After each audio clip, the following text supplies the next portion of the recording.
in November for a readathon. And you know we got you, Nicola and Vanessa, gonna round up all the friends, because for all of November, the sprint train never ends. You'll ride it right up till the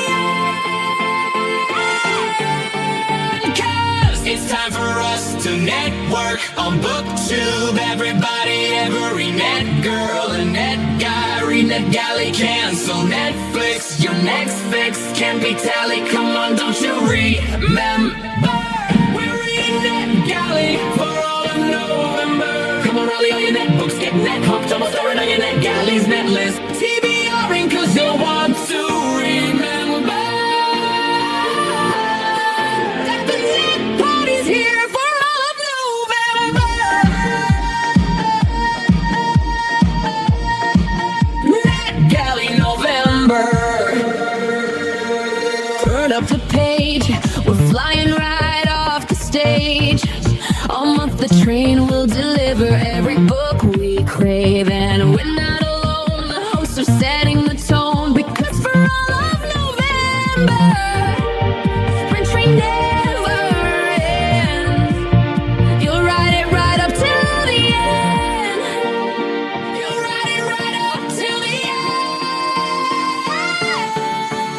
'cause it's time for us to network on BookTube. Everybody, every net dude and net boo, read NetGalley, cancel your Netflix. Your next fix must be tally. Come on, don't you remember? We're reading NetGalley for all of November.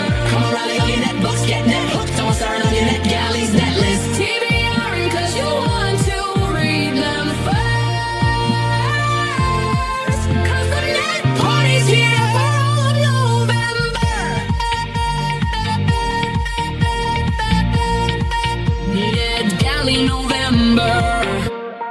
Stack up your arcs, we're on the train track of our hearts. For 30 days till December, Vanessa recommends side quests, and our TBR is gonna get so damn large, because for all of November, you're reading with all your friends. Just ride the sprint train till the end. You'll ride it right up till the end. It's time for us to network for BookTube. Everybody, every net straight and net gay, read NetGalley, cancel your Netflix. Your next fix must be tallied. Come on, don't you remember? We're reading NetGalley for all of November. Come on, rally all your netbooks, get net hooked. Come on, start on your NetGalley's net list. TBRing 'cause you want to read them first, 'cause the net party's here for all of November.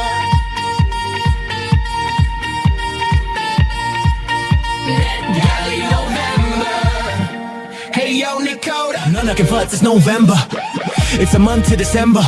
Glad you're here, does everybody member? All the books they gathered in their accounts where the ox is, where the piles that they pick stacked up like 30,000 bricks. Here's a little wishful kick in the ass so you could quick read those and get them reviewed before the train no longer is in the place where this event, when NetGalley is the shit. In November where the stars are piling on the like magic. Don't forget to smash the like, hit subscribe, enjoy the ride of all the channels in the description below the title. Don't just slide in silence by Cat Christina's put inspired by live. They go tell you to comply with all that stuff. Subscribe now, cries in the ride, driven by conductor K Simmons, fly AF, keeping our train on its tracks intact. Every engine is spin on the map. Every host and every link, Christina reminds you, drink your water, drink, 'cause she's the queen bee of BookTube sprinting, always 3 to 6 sprints at a time. Nicoda's on the scene and now they got you D-dancing. So scream if you ain't got people draining. Right next away you'll be bellowing. Ding, ding, ding, ding, ding. So turn the volume to the 13. So ding, dong, ding. Yes, wait, OD, don't wake up, interrupt your reading. Or here's something you won't want to repeat. And hit the chat up, leave a comment, put on your NetGalley bonnet and your glasses. Rest to us, it's NGN's freaking fantastic. Take your meds, get what you wanted from the kitchen fridge. Cause I got a feeling, did we cause it? Did you bore it? Beg about it, grab a bugger box or grab your fanny pack a prowl. Grab a bucket, grab a rail, don't be sure you're watching mirror. It's time for us to net read with BookTube. Everybody, every net them and net they. Bring NetGalley, skip the movies, net groovy. Now they're solid, now everyone remembers. We're riding NetGalley for all of November. Come on, rally on your net reads. You net need to be starring on your NetGalley's next step. TBRing 'cause if you want to remember that the net party's here to stay for all of November. We're reading NetGalley for all of November. NetGalley November. We're reading NetGalley for all of November. NetGalley November. We're reading NetGalley For all of November. NetGalley November. You're reading NetGalley with us till December. NetGalley November. Books that we love for free. Become a net member. Let's meet for NetGalley November. na na na net galley. November. Let's meet for NetGalley November. see you there hopefully. Reviewing together. Na, na, na. NetGalley November.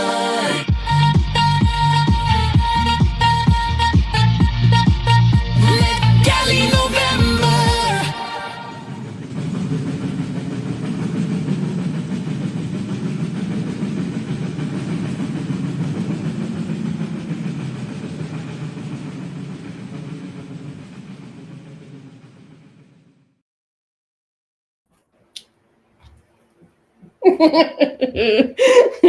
Yes, there was some dancing happening in back. I was over there like, and then I was like, Yeah, the boobs were pumping and all the things were happening. I've got my ho ho ho shirt on.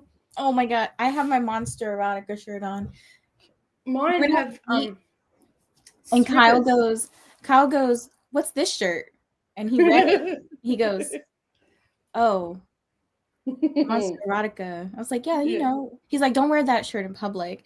I was like, there's a lot of monster fuckers out here. I don't know about you, but like, he's like, I know. I'm I saying don't know where you hang out, but where I am, there's heaps of us. How are you this morning or this evening? I'm good. I'm tired. Like we were out for the last 4 hours or so playing Pokemon, and then we had dinner at a ramen spot. Nice. So we walked like 5 miles. hmm I'm done. I'm ready Yeah. to sit down. I'm Be in done this with chair it. tonight. They'll have to peel you out. I am tired. I am also tired. I had a very late night last night, and yeah, just got home about 12:30. We had storms, all the things. So Jeez. yeah, it's just that time of year. And then I woke up this morning at 6 o'clock, and I'm like, really, you couldn't just sleep in for another hour? So yeah, but anyway, I'm here. I'm not supposed to be here on a Sunday, but I'm here for the last Sunday of NetGalley November. It's the last day for me, except I'll be on Coders tomorrow. But technically, for all of us in Australia, it's ending today. So yeah, so everybody gets an extra day though down here, and you get an extra day at the beginning. Are you reading any nonfiction, or are you just trying to catch up? Yes, actually. So I finished my book this morning. Mhm. I know I should exercise, but ... It was good. Yep. And Yep. then I'm actually gonna start this history of Pokemon book Okay, cool, interesting. because it was a nonfiction. I was like, okay, cool. Yeah, is it on NetGalley or is it? Yeah, it was one that I had to wish for. Yeah. And they granted my wish. I'm trying to pull it up so I can show you guys the cover. It's really cute. I was originally reading it on my phone. I was like, I can't read this. It's too tiny. So I need to pull it up on my iPad here. Yeah. Let's see, because I wanted to see if it had pictures, but at the beginning I was trying to read the introduction stuff, and it was like all text, and I was like, I can't read any of this. So Yeah, I can't read on my phone. It's just too small.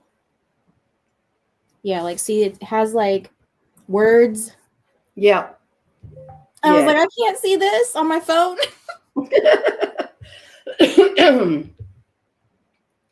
Yeah, it looks like it's gonna be some pictures. Oh, okay, yeah. You know, Cool. of the games and how, like, the history of it, like how it started and the journey. God, Pokemon's been around forever and a day. I remember my brother was into it. I still play it. I play the Pokemon Go And then I play Pokemon trading card pocket game. So it's like both mobile games.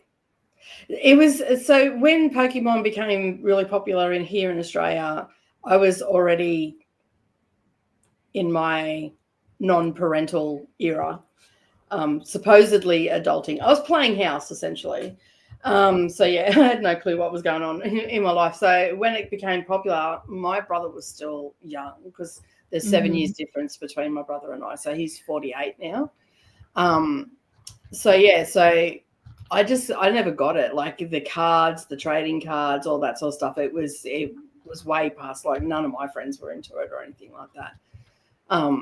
So yeah, so I sort of look at it and just go, it's a kid's game, but that I've been formally educated by adults in my life that, excuse me, it's not a kid's game. Yeah, it's like people in their 30s for sure play it and are now like introducing it to their kids. Yeah, yeah, and like I have seen that it's a bit of a resurgence happening. Yeah, like 100%. If we have kids, we're definitely going to be introducing Pokemon to them. But yeah, so my group of friends when I was younger, we weren't into Dungeons. Like I dated a guy that was into Dungeons and Dragons. Oh, we do that too. Yeah. So I never did any of the role playing things. So for me, I look at it and go, yeah, I don't think I've got the brain capacity for that. So yeah. So I don't act out any of the role playing stuff. Yep. Sometimes Kyle and his brothers will, but I just say, okay, I did this thing. Yeah. I don't feel like being corny, but yeah. So like for me, I've never understood it, like what the attraction is, but I have been educated by my children and people around me that play it, and like, you've got to play it. I'm like, no, I don't. I can watch you play it though. I don't have the brain capacity for it. I'll watch you enjoy yourself. Right. I'm down for that. So yeah. I am reading something a little bit more serious. I am reading the Plunder and Survival, I think it's called, where the Nazis, it's written by Suzanne Lebel and Abigail Willents, I think is how you pronounce that name. And it is around World War II and what the Nazis done with art and how they got rid of a lot of art and profited from it and stashed it, and subsequently the years after the war, people finding it, museums getting it back to original owners and all that sort of stuff. So, artists like Matisse, Van Gogh, all those sort of paintings that were, what they call them, demoralized, I think is what they call it, where they had to be like anything that was abstract, that didn't look normal, and all that sort of stuff. And it all stemmed from Mr. Adolf Hitler being a bit salty that he did not get into art school. So, yeah. There's lots of dates and stuff in it, but it's really interesting, like how the process. It's written by someone that was born in Germany but was a Jew and had to leave, even though they were born in Germany. And so it's to me, I don't know, like it says a Holocaust survivor, but I don't want to diminish her trauma or anything like that, but I feel like Holocaust survivors are someone that were in the concentration camps, not someone that actually fled. But that's just my opinion. So, and I don't want to diminish from her trauma because, like, yeah, of course, she was traumatized, most definitely. So in fact, she is a survivor and whatnot, because if she had stayed in Germany, she wouldn't have survived. So, so it's really interesting. It's a pretty heavy topic. I had to sort of take but it's about artwork, but there's still mention of things, people and all that sort of stuff. It doesn't go into great detail of that. So, but yeah, I'm finding it very interesting how they're getting, like they get it back to the owners, but then some of the owners are in so dire straits that they have to sell the artwork anyway, and that later on. And, then there's all the people that didn't survive the Holocaust that now museums, and a lot of it's in America. And Austria was, I never thought about Austria and the art side of things, because they refused to give back artwork to people that could prove that they owned the artwork and all the rest of it for a long time. Even just recently, they have finally given back some pieces. So this is like an ongoing thing that's been happening.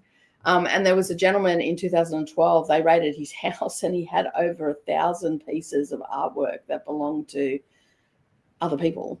That he had inherited it from someone that was in the in Hitler's acquiring and selling team of artwork and stuff. So yeah, it's quite interesting, little tidbits and whatnot. So yeah, and then the next one on different ends of the spectrum with seriousness. definitely. And then the next one that I'm reading is a recommendation from Chris. Is Motherland.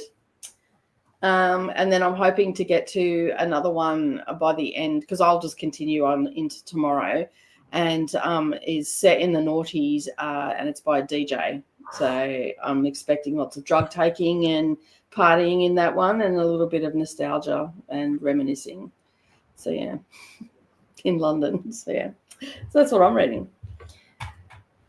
So I guess we should say good morning to everybody who has joined us in the comments. Thank you to Dee Dee for taking the last leg of part 4. So this is part 5. Ali was supposed to be on this morning, but Ali's got some family commitments this morning, so I'm sure she says hi. She's driving in snow and stuff today, so be safe, Ali, and if you can join later, you're more than welcome. So yeah. I'm also going to be doing some filming today, hence why I've got the Christmas shirt on. And I thought I'd go with my stripper pole one because, you know, ho, ho, ho and all. and it says Merry Elfin Christmas on the bottom. I feel like that's on brand for me, right?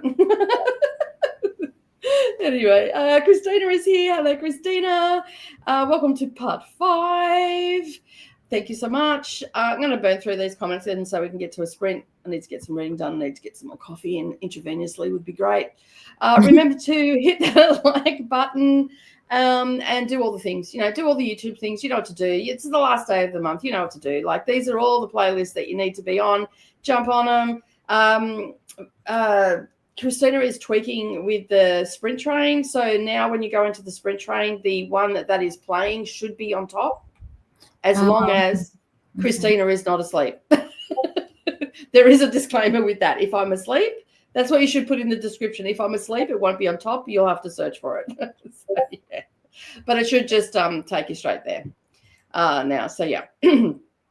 Brooklyn, it's an Aussie day today. So Brooklyn will be following me. So make sure that you hang around and get on the sprint train and get all your things, and let's get into it, shall we? And say good morning to our friends. Hello, Glenda. How are you? Faithful's also here as well. Welcome on in. I will be lurking via TV for sleepy time sprints in the sleeper car. And I hope you're all well and happy sprinting. Thank you, Faithful.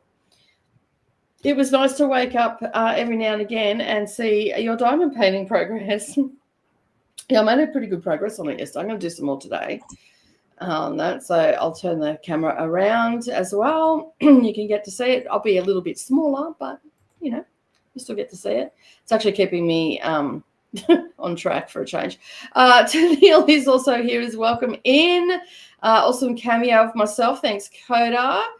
In the final bit. That's so funny. Bryce is here. I think this is Bryce or Bree, maybe. I'm not too sure. No, I think it is Bry. Who is this? I don't know this person. Burns? Okay. Bird, like a tweet. Oh, yeah, Bird. Yeah. I'm also blind on a Sunday too. That's why I don't. The picture looks familiar. Yeah, I'm just trying to. Have you been here before, Bird? If you have, I think so. I'm sorry. We just need to know your name again because YouTube has changed it on that. But welcome in. Finally made it to a live sprint. It only took me a month. Hello, everyone. Better late than never. Better late than never. Hello and good night, Faithful. Have a good sleep. Hello to Neil and Birds. We also have, oh, man. I can't remember. I hate that YouTube did this. It finally changed me this morning, and I was like, I don't know who anybody is. Yeah, we're so sorry. Hey, Demers, that's who it is. Demers. Thank you, Christina. Christina is on it. Just have to scroll down. Shakella. Okay, welcome on in. This is Birds is Shakella. Shakella. Right? Yeah. Okay. Yeah. We have a treat tonight. Yep, here I am. Hello, Agent Chaos Vanessa. A treat. I love it. I love it. Hello, Hydra. I've forgotten your name. Oh, that's Corey. Corey, that's it. I'm like, it starts with C. Oh man, Sundays are not my forte. I'm telling you. Like normally at this time of the morning, I'm laying in bed having breakfast. And yeah, I'm not usually functioning. So you just, you get Probably what you watching get me today. flash dildos on screen or something. Yeah, something like that.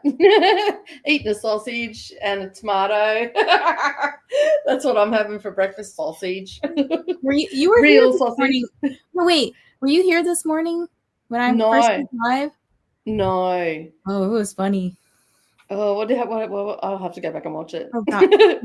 the whole like first part of the chatty bit, I was unhinged. I missed it. I was sleeping. There was like jokes, there was like just inappropriateness. Yeah. Oh, I missed it. Damn. Hello to Corey. Kash is also here as well. Hey, Lexi, welcome on in. Posted in the pets channel all my escapees. I did see that. Escapees. The children have left the building. Hello to Lexi. Possibly. Is it chocolate covered? I'm not Whipped chocolate. cream. Jeez. No, pretty vanilla. I was like, I don't know how to describe like white and Asian ice cream or like a treat. I was like, I don't know, I'm pretty vanilla. To be fair, I wouldn't know how to describe myself as a sweet treat either. I'd probably go, yeah, I'm just, I'm here. That's all that matters. Okay, is this getting a little bit risque between you and Christina here? She's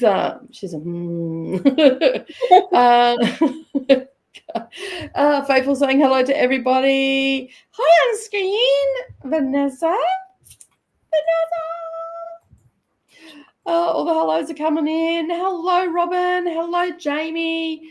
Welcome on in, everybody. We're going to go to a sprint pretty soon because we're burning through all of these. I know, right? I said to my husband last night, I said, you'll be happy to know you won't have to walk on eggshells if I'm tired or anything because November's over tomorrow. And he's like, what? That month's already gone. I'm like, yeah, dude, it's the 30th. He's like, oh, okay. I said, but don't worry. There'll be lots of smut happening in the first week. And I said I'll be doing lots of sprints and all the rest of it, so nothing will really change. So yeah, because we start tomorrow. Like you start on the 1st, right? Smutness, yeah. Well, yeah. The first American time. Yeah. So you have like maybe a little break for yourself. Well, no, because I've got closeout sprints tomorrow with Coda.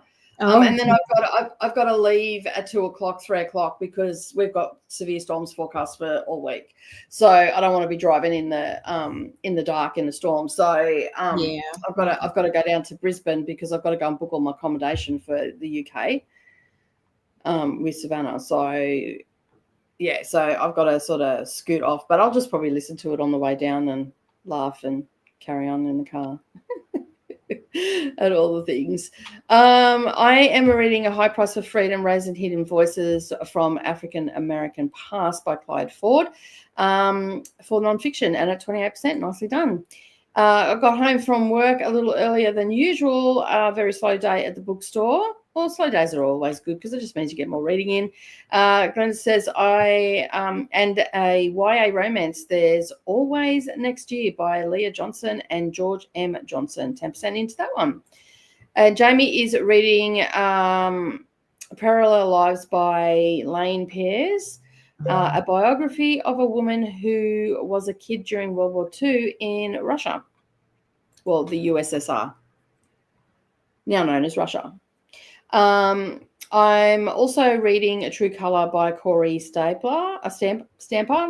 Both of my current nonfiction arcs are at 200-page range, so I'm hoping to finish tonight.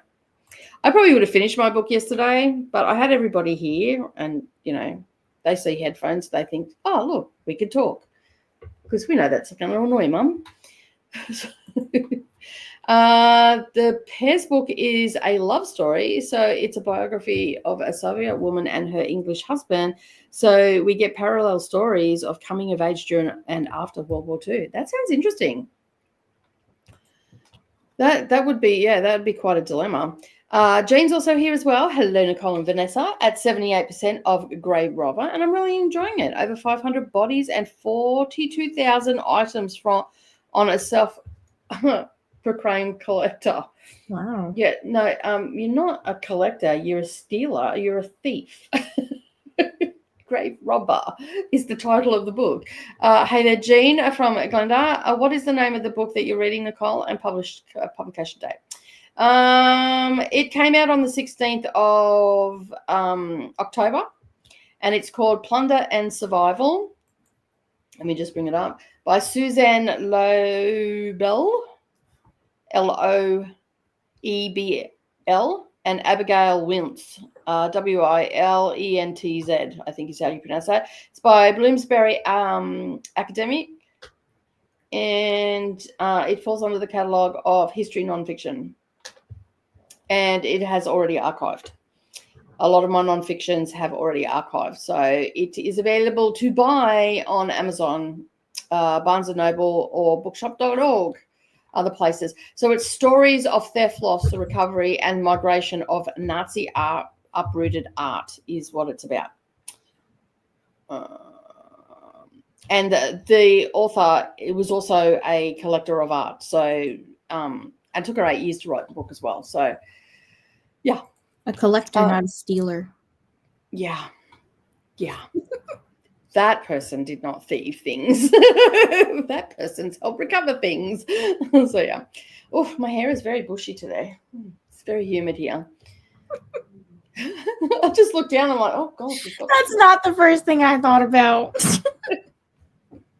I just realized how that came out. See, Mondays is not a day for me to be online. Words.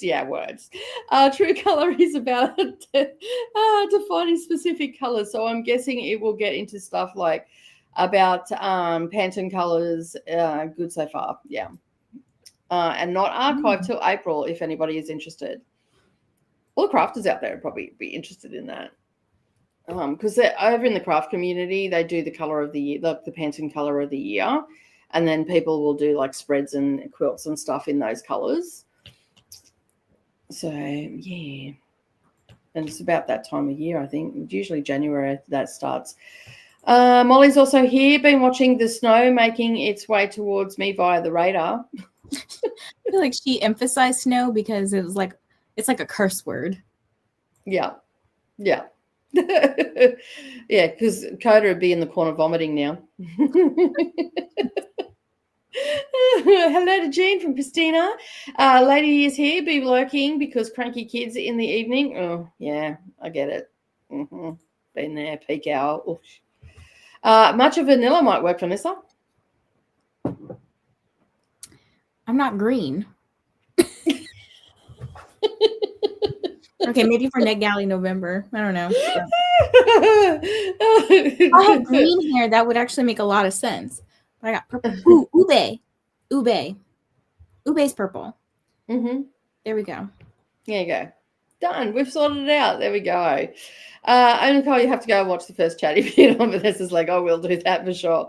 Vanessa, I'm supporting Smartness from afar. Just know that I will be with you in spirit. That's okay. That's fine. Robin is writing my last review to. Robin's doing that review writing tonight. Only have 2 more to go. That sentence did not want to come out at all. 2 more to go, and they are upcoming books. So now I'm going to try and read one book tonight. It's only 296 pages. So, and you've already started, so you should be all right. All the hellos are coming in. Hi, Molly. Language. No. Hi, lady. Hi, Chris. Tennille says, I might read A Murder for Christmas. Not sure yet. That's fair enough. I actually have to film in the first sprint. I'm going to be filming my Christmas TBR. For all the people that are here, 34 of you, I have a bookish bingo coming out for Christmas edition. Oh, did you get the last year? I think it was you did that Advent book box or something. Yeah, I didn't do it this year. Oh, how come? Because the price jumped from 150 to 180. Oh, okay. And I'm like, I sent them an email. They didn't respond back. Makes sense. And I'm like, I'm going to give it a break this year. And plus, I was also saving for the UK. Okay. So, yeah. So I thought, you know what? I'll just wait. I'll do it again next year. I'll have a break this year. So I'm doing Sprintmas the week leading up to Christmas and a couple of days after. So I'm doing Sprintmas. I'm doing 6 hours a day. Coda will, on his day that he normally sprints on his channel, he'll be doing an after dark sprint. And then I'm just going to chillax this season. I mean, to be fair, if I was doing the book ones, those would be already filmed and edited because I either do that in October or November. Gotcha. But I just thought I'd have a break because, like, if you see the process of filming those videos, because there's 24 of them, I have all my shirts, I have all my earrings, I have all my headbands, and every video I do, like, I'm stripping out, like. Oh, yeah. No, I would watch those every day you posted them. And I'm like, and so I do 24 videos, and of course it's summer here, so doing a workout of changing your clothes and earrings and hair and trying to be different in every one, even maybe changing up the makeup or something, it's just like, it is so hot. Mm-hmm. And by the end of it, I'm dripping in sweat, and then I have to sit there and edit all the videos. And as you go on, by the time you get to, like, you know, video 12, you're starting to trip over your words, you're stumbling, there's lots more edits, all that sort of stuff, and it's just like, damn. So I thought I'd do Sprintmas this year to give myself a break. So yeah, but they'll be back next year. I don't know whether I'll get the book box or whether I'll get Savannah to go and get 24 books. Could kind of do like the sort of like read what you own. And so Yeah, your physical TBR. So I have something like that. My it's over here. You can't see it, but my wrapped books that I did, I wrapped at the end of last year. They ended up being my self-destruct list. So I'm gonna try to read as many of those as I can next month and do little shorts for them. Yeah, So I already got my first book. I just need to actually read it. Well, that's the same as me. Like, because I'm putting out a bookish bingo. My Patreons all know because they've had it for a couple of weeks to get their TBR and thing. And I'm obviously late. I wanted to have it done last week, but life was life in last week. And yeah, so it's going to go out today at some stage. And there's 20 bingo little things on there. So, but it's Dusty Book Sniffers Bookish Bingo Christmas Edition. Because when I first started my channel, I used to do a bingo. Mm-hmm. And then I did a Jenga on that. So it's a little bit of a sneak peek of what's coming next year. So be prepared, people. Be prepared. Yeah. I just learned one of my favorite series got another book. Awesome. I'll be reading that soon. Sounds like a plan. Your book sounds up like it's up my alley, Nicole. Yeah, I think you'd like it. It's got a lot of dates and stuff in it, but it's very interesting. Very interesting, the information that she's got in the book. So yeah. Thank you. It's very fluffy today. Like, I look down and I'm like, oh God, it's humid. I can tell, like, when it's humid because my hair's like Monica's. It just keeps growing. From Friends. It's a Friends reference. If you don't watch Friends, don't know. Hello, Jessica Kiwi. I'm here for half an hour. And Nicole, it's not Monday. I know. Oh, yeah. You said earlier something about like, this is what happens on a Monday. Yeah, I know. See, I knew what you meant. It's Sunday, you know. It's my day off, people. I'm not here. I'm a figment of your imagination. Coda vomiting at the word snow was almost enough to make me stop saying it. I got to 33% on a NetGalley rating. Nicely done. I'm sitting at 56%. I have sat there and not moved. I need Allie to take that spreadsheet that she made. I'm sure I could do it myself too. But I need her to move it to like, instead of from 50 to 60%, 60 to 70, like 10% increments. I need like 1% increments. I want to know how many books do I need to review just to get to 52% right now. It's usually about 5. Because we're about the same amount of books approved. It's so hard seeing, just to get to 60% for me, I have to read 41 books. I'm like, how much have you bloody, like that? Hang on a second. What happened? What do you mean what happened? How many books have you been approved for now? I'm at 459 and I've reviewed 234. Because I only need to read, hang on, where's my profile? I'm at 496 and I've reviewed 279, and I only need, what percentage are you at? Yeah. 51. I'm at 56 and I only need 19 to get to 60. So yeah, that makes sense. Yeah. Yeah. So it's brag about it. Why don't you? No, sorry. No, do brag about it. That's awesome. So I think you will need 3 books to go up a percentage. If I'm mathing right there. I'll just insert some lines here for myself to be like how much. I'll just copy her formula. Yeah.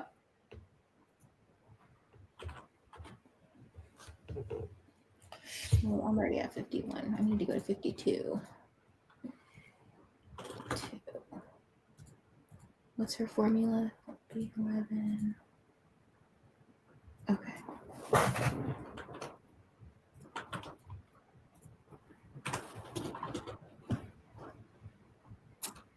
So I need to read 5 more books to get to 52%. So we were right the first time at about 5 books, yeah. I think that actually might be how many books I need to catch up on by tomorrow. So yeah, I ended up throwing a few. Like I've only got off my initial TBR, I think I've only got 7 books that I didn't get to, but I threw in a lot of craft books that I got as well. I've got 1, 2, 3, 4, 5. Actually 5. Is that, no, I can't count. 1, 2, 3, 4, 5, 6. That would be 6. Oh no, it is 5 because I took one. I was taking the non-fiction off it because I added that in after the fact. So from my original TBR, I only have 5 left to do. I've got 1 to review. Level. So yeah. Tanil says we had a snow today, supposedly half of the upcoming week. Tuesday, 15 centimeters, 6 inches. We'll see. Snow is fine, but shovel is not. Hi, just Kiwi, still breathing. You caught that too, Monday thing, yeah. It is. It's yeah. We don't have to point out that Nicole doesn't function on a Sunday, right, people? Be nice. So much swearing today. I swear every time someone says it, we get another 3 inches of defective rain. Wouldn't you like another 3 inches somewhere else? Yeah, true. I'll take that over snow. Just finished Mad Mabel. That was an interesting popcorn thriller to me. Good stuff. Mystery thriller. Nice. We love to hear it. Hey, Miss Mama. Hi, Raleigh. Yay for finishing. Thank you. Getting out of my book slump and finding time again. Nicely done. I requested the Amari book. Thanks to a TA. I did see that. I haven't requested it yet. I'm going to do that straight away, pretty much after I finish filming. I've got to film first. Filming first, shopping later. Raleigh is at 92%. How many do I need to get to 100? Well, it depends how many books you've got. Yeah, look at your profile and then tell us like how many, it'll say like how many you've been approved for and how many you've reviewed. So then just subtract the two numbers and that's how many you need to get to 100. Mm-hmm. To get to 100% for me, I still need to read 217. So yeah, that's not happening this month. That's my goal. Next year, I will have read. Well, actually, I was looking at what I wanted. I don't know if it'll be a next year goal. I was looking at what I want my goals to be for next year, like bookish goals, and I was like, you know what would make the most sense? That would be actually pretty feasible. Is I broke down my NetGalley shelf into books that were from like 2023 and older, books that were in 2024, and books that were in 2025. And then 2026 has like monthly ones that I was going to keep up with. So I think there's like 8 on the 2023 list. So I was like, that's pretty doable. I can, prioritize that and knock that out. Yeah. And then I think there's like 20 or 30 something on the 2024 one. So I was like, that's pretty doable as well. So like my 2 big goals would be to get those 2 lists knocked down and only have 2025 books on my shelves, which I think would be a really good accomplishment, to be honest. Yeah, so I did the same thing. So I've taken all my 2025 books and put them into one shelf at 2024 and 2023. I have 2 on my 2023, and I'm hoping to get them gone by the end of this year. And then I've got on my 2024 one, I have I think it's 20. Yeah, I was going to say 25, but it's actually 28 on my 2024 one, and a lot of them are audiobooks. So I'm thinking I'll be able to get rid of those by the middle of the year, and then I can start on my 2025. And my 2025 shelf has 120 on it. Let's see how many I got. So yeah, I'm like, oh damn. Books published in 2025. Oh, that's not too bad. 88 is what I have. Well, that's not too bad. Yeah, that's not too bad. Oh, just 2024 is 75. It was not 30.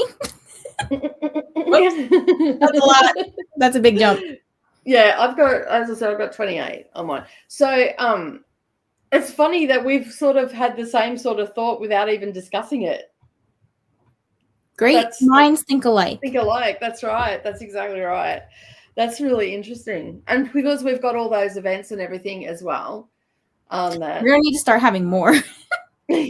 Well, what I was going to say to you, I was going to send you a message.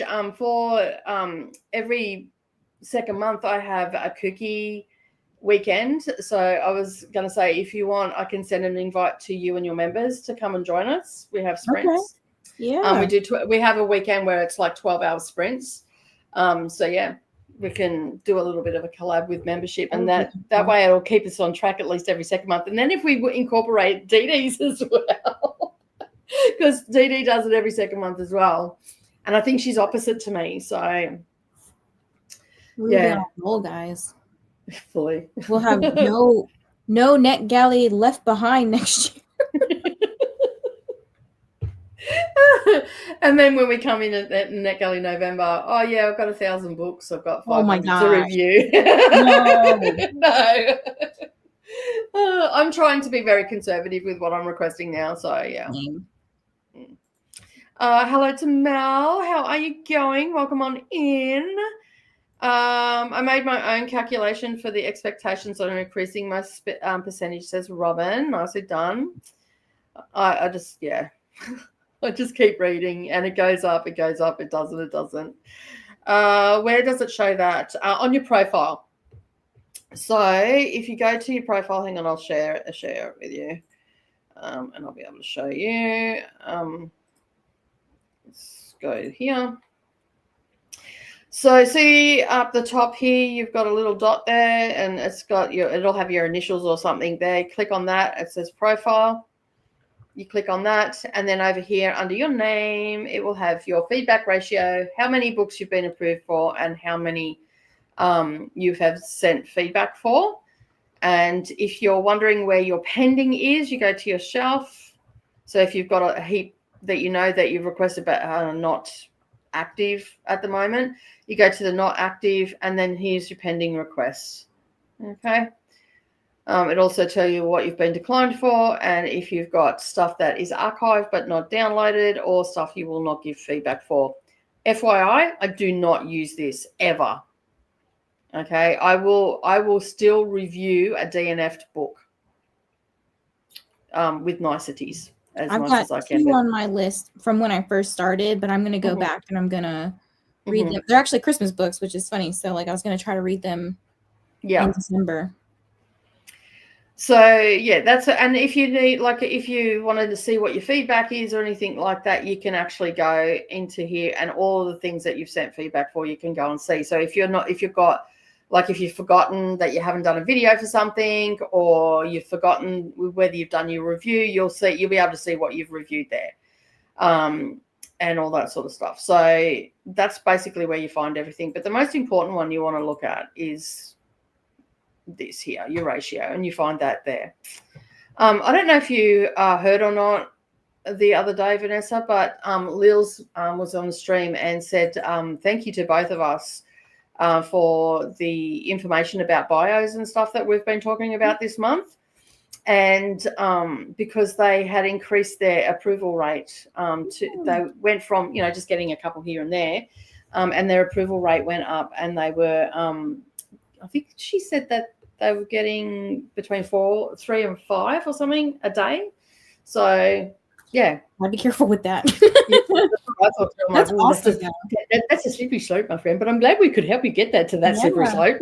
No, I'm telling you, once I changed my profile to what it is now, I rarely get denied for stuff.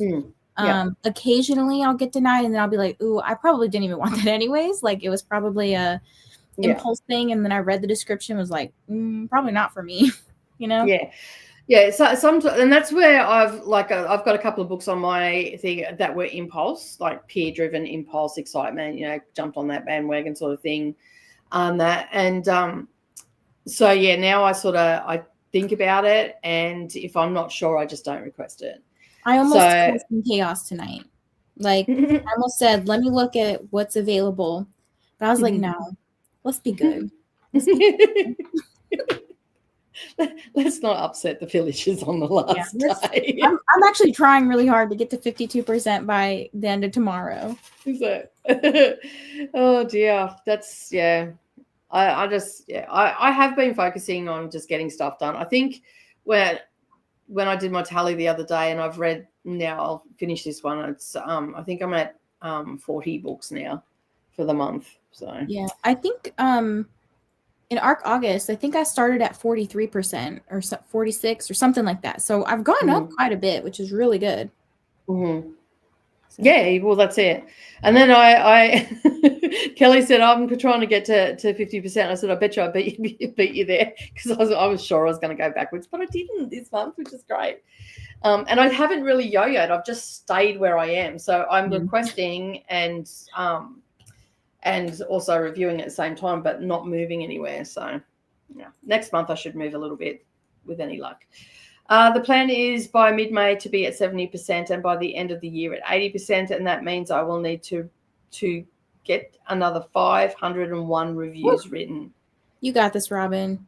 We'll stick together. Take my hat off to you, love. That just made me tired just thinking about it. Just reading it.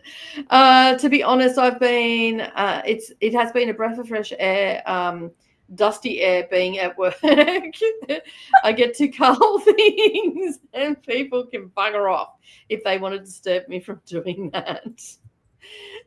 Chris says, Vanessa, I went and had a look at my percentage and accidentally clicked find titles. There's an unofficial K-pop Demon Hunters handbook.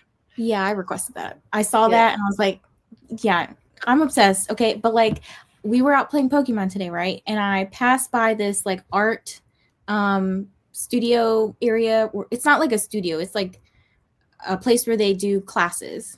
You can go paint and sip. You can do all kinds of stuff. It's Derpy Tiger. Can y'all see that? Yeah. I'll make you bigger. Oh my goodness. And the little butterfly is a paintbrush. Oh. Look at it. It's a paintbrush. Oh, it is too. Isn't that cute? That is cool. So I had to take a picture of it. Oh, most definitely. That is so cool. But yeah, and is that close to where you live, or? Probably like 25 minutes away. Okay. Yeah. Because we kind of go to like a bigger area to play where there's like hundreds of people that will come together. Yeah. I live in a poppin' area for Pokemon. Okay. I live in a poppin' area in general, but I try to go where it's more poppin'. Yeah. So 25 minutes for me is just down the road. So yeah. But for other people, that's like so far. As I found out, people in the UK, when they say, "Oh, it's so far, it takes ages to get there," and I'm like, "It's 20 k's down the road. That's not far." Probably easier when you don't have traffic in the way. Yeah, true. Yeah. Oh no. But even in country areas, they go, "Oh, it's so far," and I'm like, and I just can't wrap my head around it. Even Brendan said when he went to Europe, he could not believe how close everything was. That like the countries and everything like that. He was just so blown away by it, because here everything is just, it is far away. Like for me to get to Brendan's place is 25 kilometers. So about a 30-minute drive to his place. Depending if there's any like slow trucks or anything like that. So it's, yeah. And to get to a major city, it's 2.5 hours. So it's a lot. And we do that, like on Monday, I'm driving 2.5 hours to Brisbane, and I'll drive back the next day. Like, and sometimes we do that in a day. So we just drive down and drive back. I'm done reviewing for November. 51 reviews uploaded to NetGalley, but because of my backlogging, I haven't got past 66%. So maybe by the end of the year, I should be at 67 or 68%, says Robin. That's nice. That's a nice little tidy goal there. That's pretty good. That would be better, Vanessa, but the number of times you said may be a wee bit scary. Okay, thank you. Although I may be re-listening to D Teddy to get through. Says 14. Yikes! You'll be right. You can do it. That's not too bad. Yeah, that's easy. Well, it depends on your life, but yeah, you can do it. You can get that done easily. Nicole, you look extra beautiful today. Thank you, Kasia. That's so sweet. Oh, I want to participate in. I know. I was like, in. We got lots of shit going on there, lady. Which one do you want to participate in? A little bit more specific. Sometimes I need people, like if I'm behind on comments, be like I want to participate, and then in parentheses put like in whatever event or what, you know, whatever, so I can remember, because I won't remember by the time I get there. Yeah, I'm exactly the same.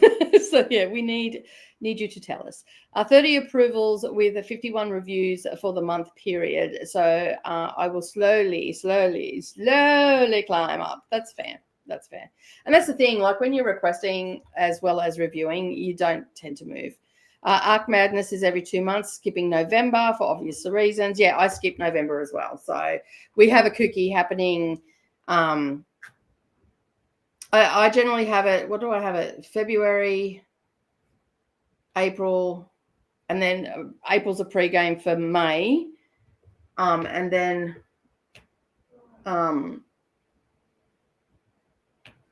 so December, October, August, June, May is the full one. And then, yeah, so in April, May, and June, we actually have Kooky bookmarked with a couple of weekends. So, yeah, I really think I shouldn't skip November. Sprints isn't really enough. No, we don't skip November. For NetGalley tips, visit Vanessa Ali's and Atia's channel for NetGalley specific videos. And there's also one where I went through step by step also on one of the sprints. I'll have to find it, and I might just extract that out and chuck I was it gonna say in you as should well. just like clip that part of video and Yeah. just make it a video, you know. Yeah, I'm going to have to, because I shared my screen and went through and showed what I'd done, took the tips and tricks from you and different things that I've done and all that sort of stuff. So I'm going to have to go back through all the sprints that I've done this month and just clip all the stuff out. Oh yeah, I meant to, if I get some time, I was gonna clip parts of my stream from this morning. Instagram. Just kidding, by the way. Molly says it's all good. We knew you were joking. All the hosts and co-hosts will be tagged in the description. Yes, they will. If I've done my job properly. I was just in NetGalley, but since I already have requested all of the ones I want, there is little temptation. Oh, okay. For me, I have found Ali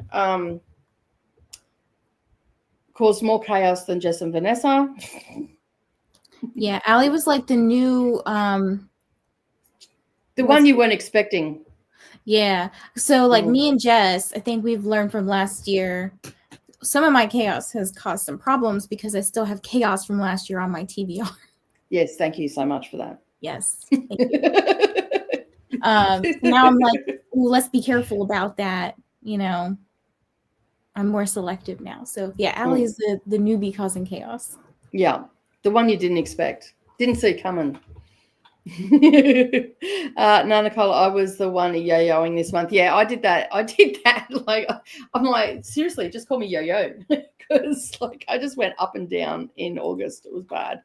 I think a lot of the approvals depend on your relationship with the publishers and their publicists, not your ratio or even bio. Some of them, yeah. Like what's that one? Bloom. No, not Bloom, sorry. Berkeley. Berkeley is very hard to get approved no matter what, because they only typically only give to their influencers. So you may get one from Berkeley, but a lot of the times they're going to reject you. Yeah. There's a couple that reject me as well, purely because of where I live. That there's a lot of things that like, and it doesn't matter whether I've got a relationship with the publisher or not, whether I reviewed books or they will not approve because of where I live. They actually say it in their email. Which is fine. It doesn't faze me. I'm like, oh, fine. I won't read your damn book then. I won't talk about your bloody book. I still will buy it because I want to read it. That's the thing. That's a bit locationist. Yeah, but you know, we are the back end of the world, and yeah, but still it's getting better for us. It's getting better, like especially if they're there's one in the UK, and I very rarely get stuff off the US site. Like I get declined more often than not because there's a bigger pool of you guys as well than there are Aussies. Do you know what I mean? Like in comparison, there's more American and UK book influencers than there are Aussie influencers in the scheme of things. So, I mean, it makes sense. Marketing-wise, you want to put it to the bigger pool of people. So it sort of makes sense. Is it right? Probably not. Is it going to change? Hell no. Am I going to lose sleep over it? So, yeah. And for reference, I started in May 2018. Been doing it for a while now, Robin. I visited a friend in the UK 20 years ago, and I arrived in a forest area and had to ask where the forest was.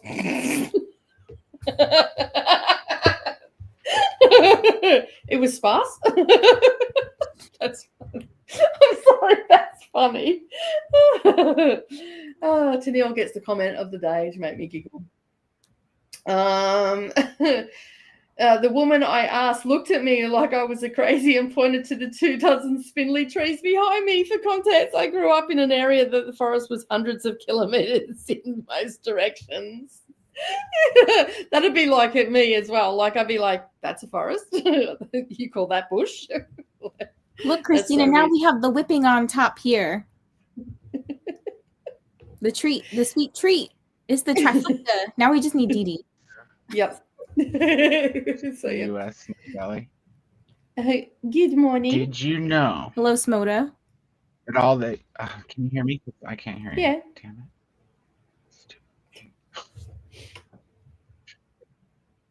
Did you know that all the Australian publishers are only listed on the U.S. site? Wait, what?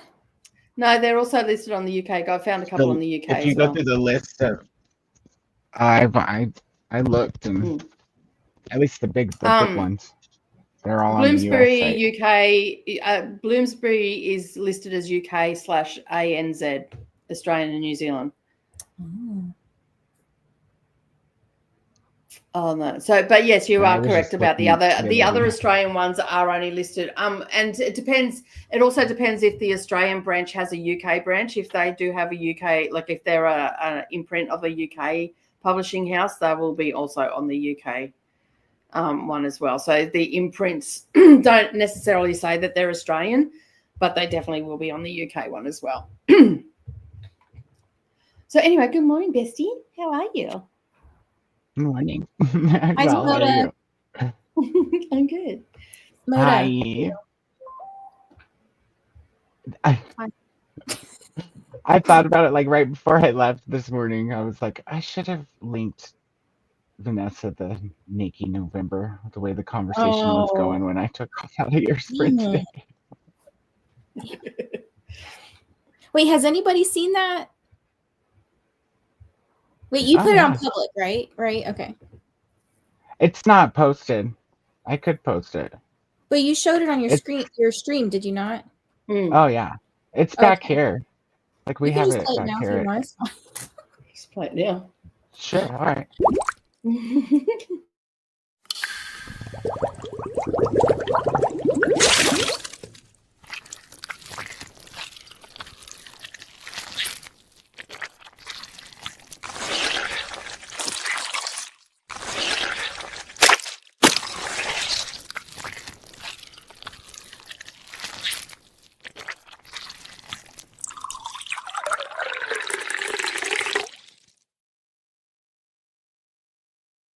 Nessa nipples here to say let's shower together.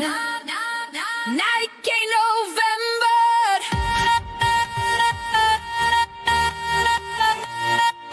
Nike November.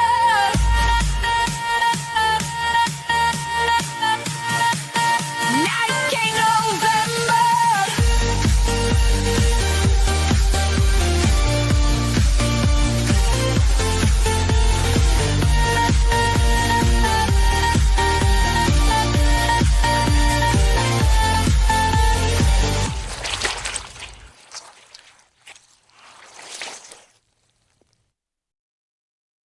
I'm gonna start playing that for Smutness. I love it. It's so good. For Smutness. We'll have to make you one in a Santa suit. What'd you say, Coda? I said we'll have to make you one in a Santa suit. Oh Lord. Vanessa wouldn't have noticed. I don't know if you did, Nicole, but as soon as the video got through the intro part, 3 people dropped off. They're like, what is this shit? but a couple are back now, so it's all right. And it's like, I feel it's funny. Like we'll say something and instantly people will leave. That it happens all the time, and we just start laughing because we weren't meant to be here. We thought everybody knew us. Yeah, like apparently not on that. Yeah, lady, this is with our members and Patreon. So if you want to participate for the weekends, we do it as a exclusive perk through Dusty Book Sniffers Patreon or members. You can join as a member or Patreon. And so next year, I'm basically the 3 people that are on the screen right now. We do a lot of ARC stuff together. So hence why I was saying that, you know, if your members want to come across for the, so I don't know if you're a member of Vanessa's or Coda's or I know that you're not a member for me, but yeah. So if you become a member, and you can become a member on my Patreon for as little as $3 a month. That helps support the channel. It also helps support in a way that we can bring you these month-long events and all the rest of it. So if you can, that is great. But it's not open to the public, the Kooky Weekends. It is definitely an exclusive perk, and that's how you get access to it. So, yeah, if that helps you in any way, we'd love to have you join. So, yeah. go check out what you get. And a few things are changing on my Patreon, so that's changing in the next couple of weeks, but you'll get lots of stuff. So, yeah, just a few tweaks. That's what are you reading today, Mr. Coda? I'm going to finish up the book I started last night. I was going to stay up and finish it, but I couldn't. I had to go to sleep. What is it? So then we went. I've been reading that Trauma and Ecstasy. Oh. So it's about a guy who takes MDMA for treatments for trauma. Okay. So it's pretty interesting. It's pretty blunt as well. I like But blunt. you might find it interesting. A lot of psychology involved, obviously. It's not from like a psychology point of view at all. He's the patient, it's a memoir. So but subject wise, there's some trauma. And he actually didn't realize he had trauma. It starts off with him just having a dysfunction. I'll just leave it at that. And he, after taking the MDMA for the first time, started remembering some things that he had completely blocked out. This is nonfiction? Yeah. Yeah. Oh, okay. What's it called? Something in ecstasy? Trauma and ecstasy. Well, this sounds interesting. Fable says to Tennille, to me, a forest needs to be big enough for me not to see through. Unless when they said it was a forest area, they made an area with trees. Oh,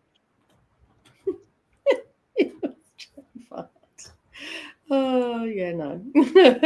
No, maybe. To be a forest, you've got to clean out the trees were left representation and the forest that used to be. Maybe, yeah. Got to go, bye, says Just Kiwi. Bye. Have a good day. Have a beautiful day. Yeah, when I was on the UK, in the UK, our hosts were telling how the kids and adults got lost in their forest and had to be rescued. Oh my goodness. Well, there you go.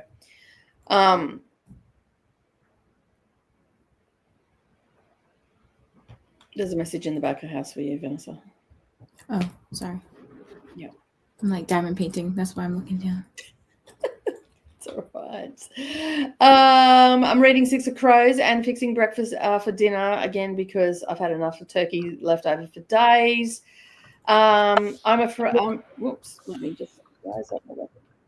Okay. I'm afraid to offer memberships to my channel. I have mood disorders and I never know when I'm going to shut down, sadly. That's fair enough.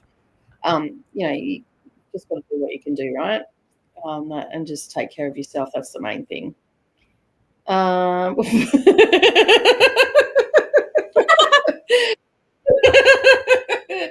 Nikki, you were in my stream this morning. You should know what you walked into when you see us on the screen. I mentioned this. I mentioned this would happen. Yeah, I was there. She definitely full warning. Nicole, Coda, and I get on this. She even threw Dee Dee in there. She was like, "You guys can't handle it." Yeah, it gets a bit spicy. So yeah. Could you guys imagine if I drank alcohol? That could be a fun experiment. Maybe Look, I'm shit. very flirty and like bubbly when I'm drunk. So like, oh gosh, I would say some stuff. I think we should experiment for sure during gay shit at least. Maybe during one of the watch-alongs, so it's not like full blown on the tube. All right. You might need a drink for some of the watch-alongs that we have planned, actually. We all watching. Gay shit. Duh.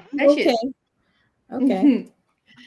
I'm sitting here writing an excerpt for a blog, a tour that's due on a Tuesday, and I like to wait in maybe in HTML. It just keeps my brain shot. I'm confused. Oh, sharp. Okay, sharp. Okay. All right. I got it now. This Coda, do you remember earlier this morning when I was talking about the book Gasians? Yeah, I put it on my Yeah. wish list. So I did. the reason why I knew what was going on, but like the scene that really got me was I'll put my earbuds. I have like little like Beats. I'll put my earbuds in when I take a shower because I don't get my head wet. Mhm. And I start hearing like this perspective of somebody. And they're just kind of going through the 4 different guys, right? And so they finally get to this one guy. And all I hear is, like a bunch of sounds. And I was like, what the hell is going on? Okay. Then I go get the book.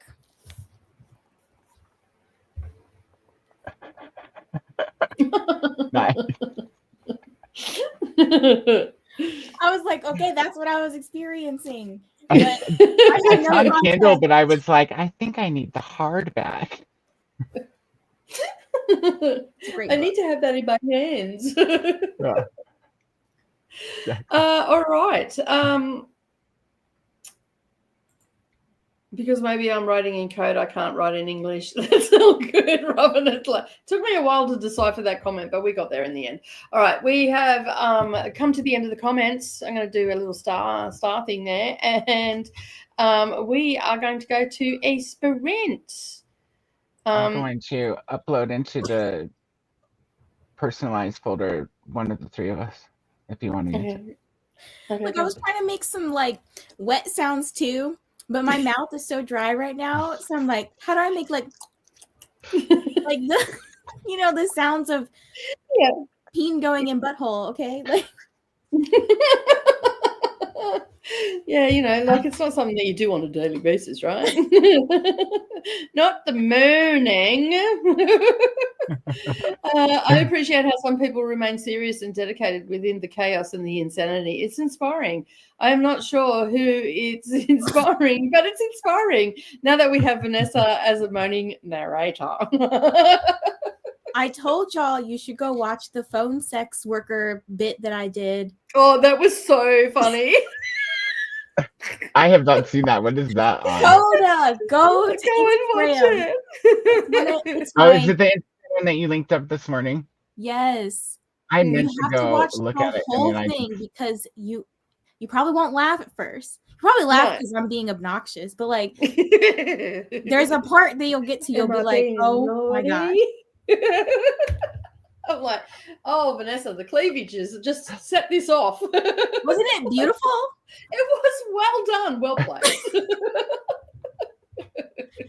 I was watching it, and I was at Brendan's place, and he's gone past. He's like, "Who's that?" And I'm like, "Oh, that's Vanessa. I hang out with her all the time." He's like, "Okay."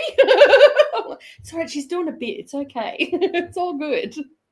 He thought it was. He's like, So interesting. You have some interesting friends, Nicole. So yes, I do.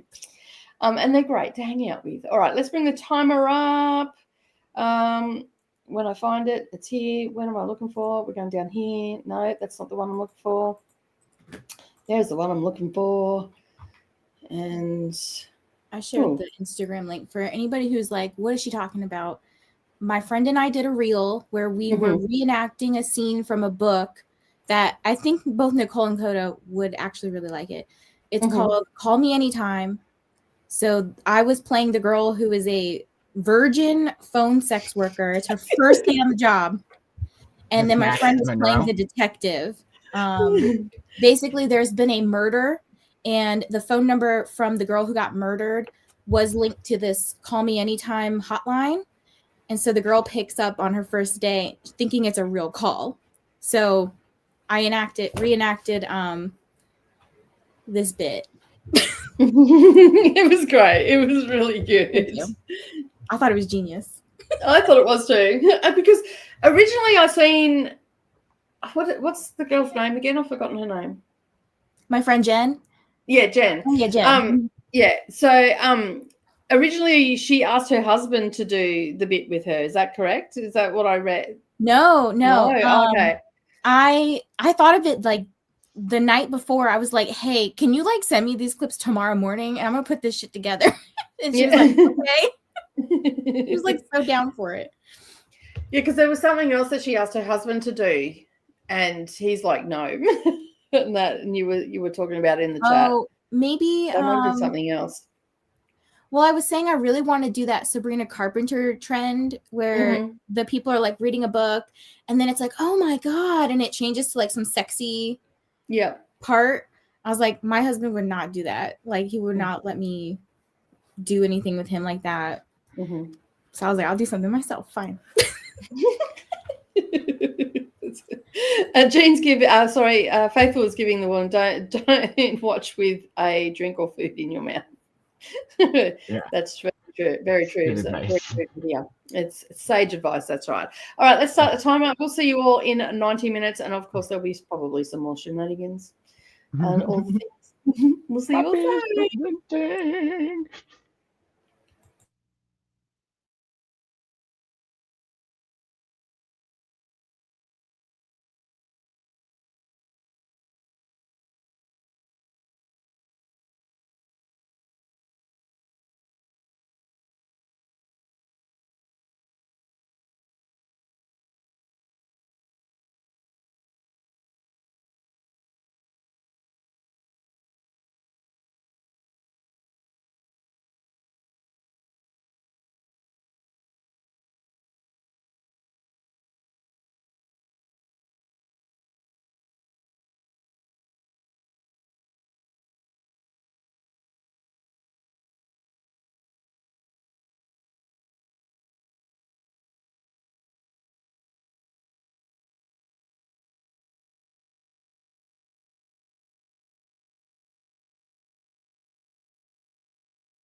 Hello. Oh, I like the headband. Oh, thanks. Yeah, you haven't. Oh, yeah, you haven't experienced all my headbands, have you? I have Christmas headbands. I've got like little Santa hats. I've got little reindeer ears and flowers. I've got Santa tunneling into my brain. Yeah, I also have nice shirts as well. This is my stripper shirt. Classic. So ho ho ho, have an elfin Christmas. Nice. I've also got Christmas llamas and all that sort of stuff, you know. Yeah. All right. Yeah, I was filming. Obviously. I literally just filmed 2 videos also. So Yeah. I filmed and then I'm like, I don't think I said how to play bingo. So yeah, anyway. You know, you just play it. You just do it. Like it's not rocket science, people. Cross it off. You can double up. For what bingo? However you want. Yeah. What bingo are you playing? Oh, my bookish bingo Christmas edition. Okay. Yeah, it was supposed to be out last week, but life was life and all the things, you know. Got it. You know, life and all that jazz. Indeed. Yeah. How'd you go, Vanessa? So I didn't read the book I initially was going to read, the Pokemon one, because I'm diamond painting. So I was like, oh, well, I need to listen to something. So I've been listening to this book called Losing the Weight Loss Meds. And it's all about like GLP-1s, which I'm currently on, and what to do when you stop taking them, like how to not regain as quickly. And it's like really interesting because if you are someone who knows about food noise, oh my gosh, like GLP-1s have changed my life for that reason. Like I do not think about food in the same way, but it talks a lot about that and like how to combat it. And I'm like, okay, so once I get off of these in about 4 or 5 months to go back to fertility stuff, I want like a better game plan. You know. So when you say food noise, can you explain for some people that don't know what that is, me included? Yes. Okay. So the way that it's described is like you constantly, it's like there's a TV on in the background and it's constantly talking about food. And you could like literally have just eaten something and you're already thinking about what am I eating for my next meal? Or like you're just kind of going about your day and you're just like constantly thinking about food. It may not always be like a I'm hungry type of thing. It can be. But it could just be like, I want this food. I want that food, right? And it just okay, yeah. So yeah.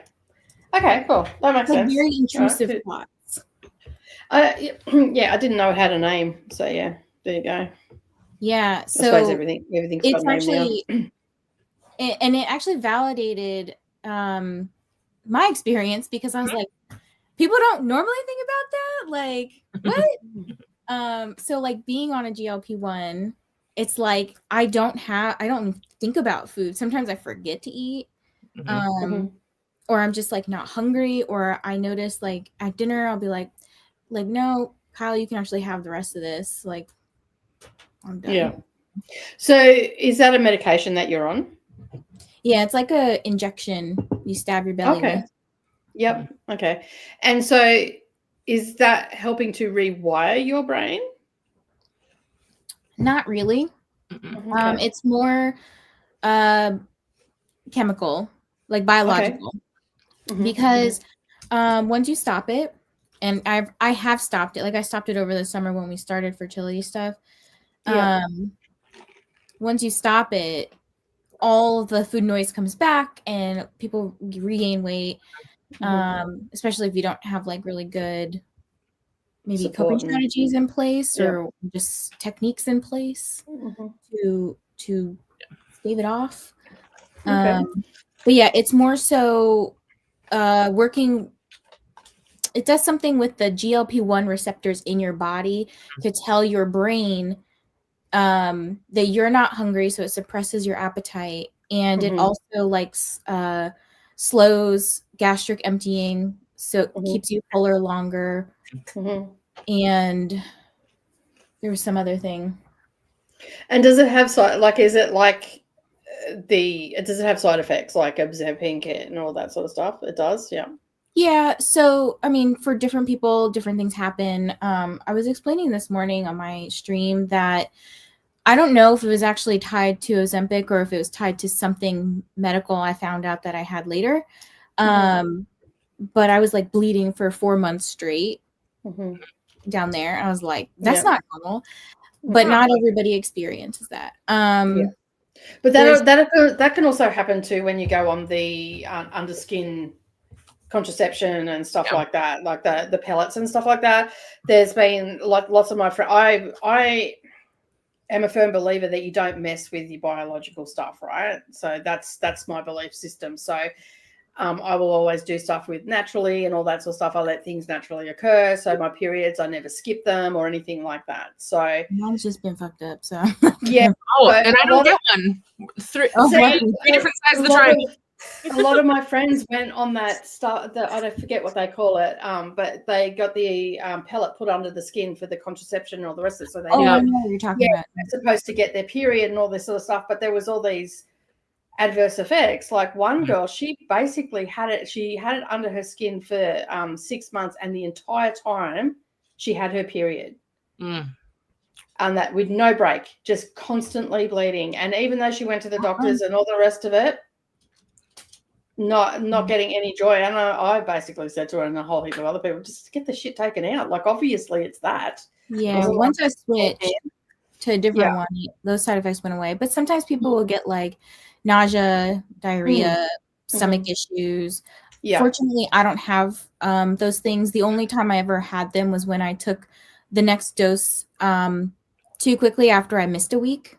So I felt so sick. Like I didn't want to eat, and I was also hungry, and I was just nauseous. Like it was crazy. And do you find that like it's working? Like obviously it's working for you because it's turned the food noise off and all that sort of stuff. Is it rapid weight loss or is it steady? No, I mean I think it's different for a lot of people.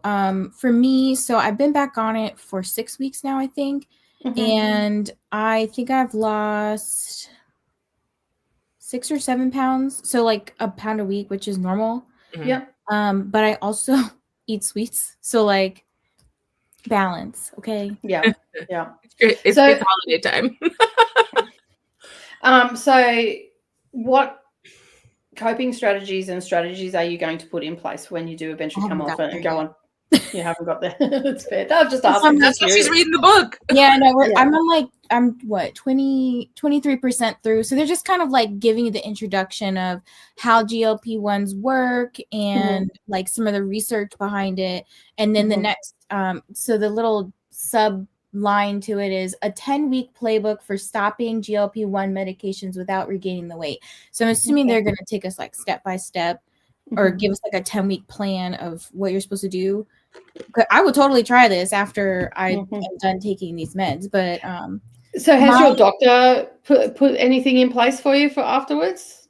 No, actually, I feel like doctors are like, okay, yeah, take it, but then they have no aftercare for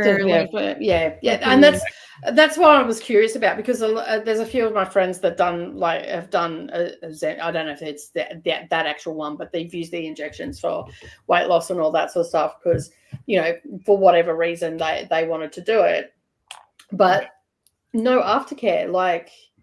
Because you can also take like Duramine, which is that's been around forever and a day.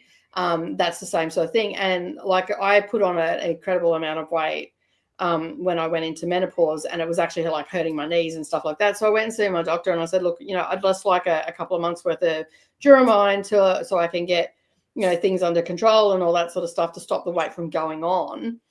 And then so I took it and I'm like, and I asked her questions and she just looked at me as if I had two heads.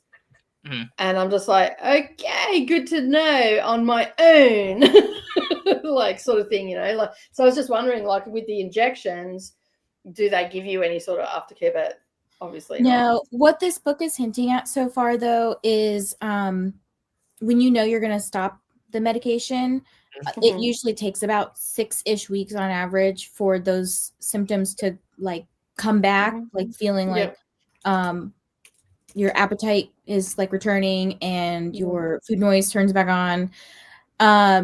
They're talking about actually like eating more, but also having to implement exercise. And when they say eating more, they're actually saying like eat more protein, things that keep you full longer, and then also having a good like workout plan, because people get all like woohoo about the weight loss portion, but they don't talk about the weight maintenance portion.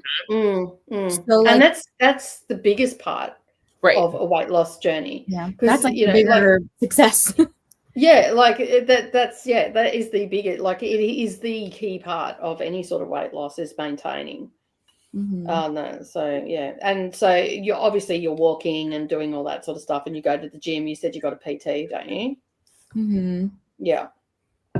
Cool. Well, that's a start. So yeah. Yeah. So my whole reasoning for like getting back on a GLP-1 just for temporary was because I'm kind of like forced to wait for 6 months, 5 more months now for fertility treatment to start back up while I'm trying to regulate my cycles a bit and clear out some medical stuff going on. So I was like, well, it's not going to hurt to lose some weight, because every doctor's like, lose weight, it's going to make you healthier for pregnancy. And then some fertility clinics actually do have BMI requirements, which is stupid, but I understand. Well, it's understandable because it also can it hinders fertility. Yes, there's lots of studies, and it also healthy pregnancy for you because of the strain that pregnancy puts on your body. That's why people that are diabetic, type 1 diabetic, or have heart conditions, that they monitor them so heavy because the strain that it puts on your body just to bring life into the world. Not even talking about the labor part, just the growing of the human. It puts a lot of strain on your body. So it makes sense for them to be saying that the healthier you are, the better off, your pregnancy, you will be, not necessarily the outcome, but just you in general. And whatnot. Which I totally understand. It's just frustrating because, like I was actually telling my sister the other day, how I'm not going to name who the person is, but there's someone in our life that they can get pregnant so easily. And I'm over here, like, I've been wanting a baby like 5 years ago. And that person also can't financially take care of their child. And so I'm like, mentally, emotionally, physically, financially, they can't take care of their child. But here I am, like, ready to bring life into this world, and it's not fair. So that's my like, but it does, when you're going through it, like it's very frustrating, and it's disheartening and upsetting and all the things, and they're all valid responses, because when you want something so badly, it doesn't matter what it is. When you want something so badly, it is very easy to get disheartened by the people that seem to just get it every easy. Sit on the toilet and pregnant. On the flip side too, like, because we've looked at adoption as well, it's like that's another huge leap too. Financially, it's expensive, Not an easy journey at all, but the collective booktube community is putting the vibes out there. Well, look, guys, the moment I have a child in my life that is mine, y'all will know about it. Fun times. So yeah, can't wait. It's exciting stuff. And to answer Robin's question, it's called Losing the Weight Loss Meds by Holly Wyatt and James Hill. It looks like that. That was on NetGalley? Yeah, it's like a red circle, white background. Nice. So what are you reading today, Ellie? And more importantly, how's Grandpa and your journey and all the things that Grandma's not great. We're kind of at the point where if she leaves the hospital, it will be for transitive care, but she won't be going back home. So at this point, it's just going day by day. So just trying to be there for my grandpa, my aunt, and my dad. But I'm reading We Who Will Die by Stacia Stark. I have an ALC and the eARC, and I love it. It's kind of it's very much like a trials situation, so it's extremely reminiscent of Hunger Games, Serpent in the Wings of Night, Triwizard Tournament vibes all up in there, but it definitely like has its own uniqueness about it, and I really, really like it. I'm like 85% of the way through, so I'm just about to get to, I assume, whatever the big bad is, but I have no idea what it is. So that's good. I can't guess what's going to happen. That is on my TBR next month. I'm like, can I finish 6 books between now and tomorrow night? Who knows? Maybe. Maybe at 4 times speed, and then you're not sleeping. You'll be good. Yep. Mm-hmm. Well, and I have a cookbook to read. I have the Poor Decisions one that I need to read, and then I have an anthology that I'm like halfway through, so I'm like, I can get a couple more. Yeah, you can get a couple more done for sure. And Coda goes until 11:59 Pacific time, I believe. Okay. Yeah. We can get it. Is it Pacific? Is that Californian? Is that Pacific? Yeah. Sure. I don't know. Oceans and me. I don't like the ocean, so I don't care what it's called. I ain't in it, so I don't care. I did not get anything read. I filmed and did a voiceover, and my ever critic daughter approves of my voiceover. So yeah, she's been critiquing my videos, especially my shorts, and that you're too close to the camera. Have you got a microphone? You sound shit. You making any fucking videos? I love that. You sound like shit. Yeah, we're very honest in our household, and like a lot of people like will hear us talking to each other, like, and you can see the look on their face, like, do these people actually love each other? Like, we do, but we have a very sarcastic love language, and it's very straightforward. I feel like that feels like to me like the Australian way. Yeah, it is pretty much. Yeah. It could be. Yeah. I'm like getting some packages ready to ship because I'm shipping some books to people and I've been putting it off. So okay, yeah. And then I will get to hardcore reading. Nice.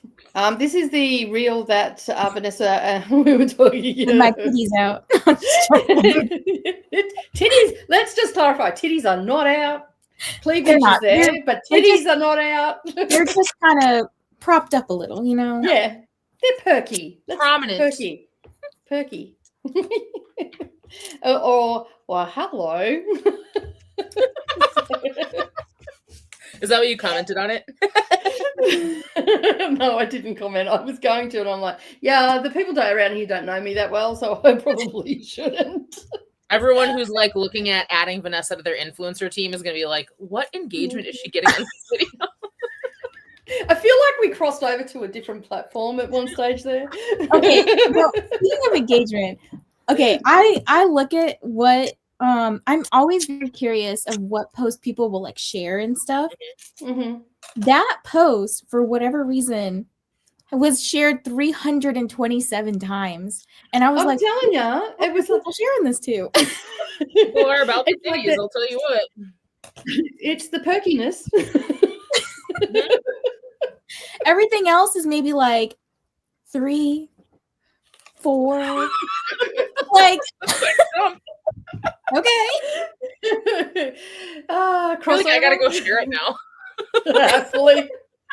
I shared it, and then because it would have went to my Facebook stories as well. I want to know, like, you can see who likes your post, right? You can't. I don't think you can see who reposts and who shares. I would love to see that information. I thought you could.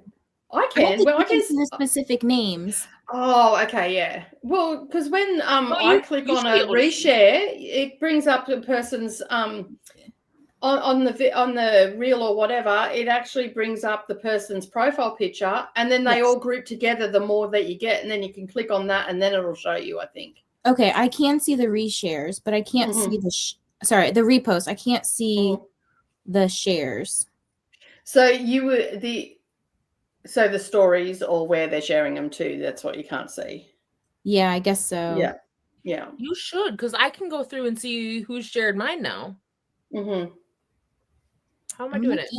In your notifications, it shows you individually. So the but real I don't think it gives you stats. So I'm looking at the stats, like the insights. Yeah. And it just says shares, but I can't click on like who shared it. Yeah. You know. I just can't thought that was think of how I did really it. interesting. Ellie's like, I don't know how I did it, but I did it. I know I did it at some point, but I have no It idea sucks how. for you, Vanessa. It doesn't work for you, but for Ellie, it works. Wait, you can see who shared that thing? Yeah, I'm not yours. I can see who shares mine. Oh, that's so weird. I don't know how. Actually, I think if you go to, there's another screen in your insights. If you go further into your insights, it gives you individual likes, shares, and comments, and in like more breakdown of your engagement. I'm pretty sure it's like the second page of it. I'll have to play around with this. Yeah, you might not have the settings set up, or like there might be something you need to click. Yeah. I just got to relay a message to my daughter. Hang on a sec. I'll be back. I wish they would like kind of make it easier to find all your stats in one place, because I do feel like I found some different stats in a different window. It's like, but why can't you just put it all in like the same area? Yeah. This makes no sense to me. I've said it once before. Oops, I should probably turn that down. Well, that video, that mini review that I put up the other day, within 10 minutes, I had 600 views on it. Ooh. And it was over 3 minutes.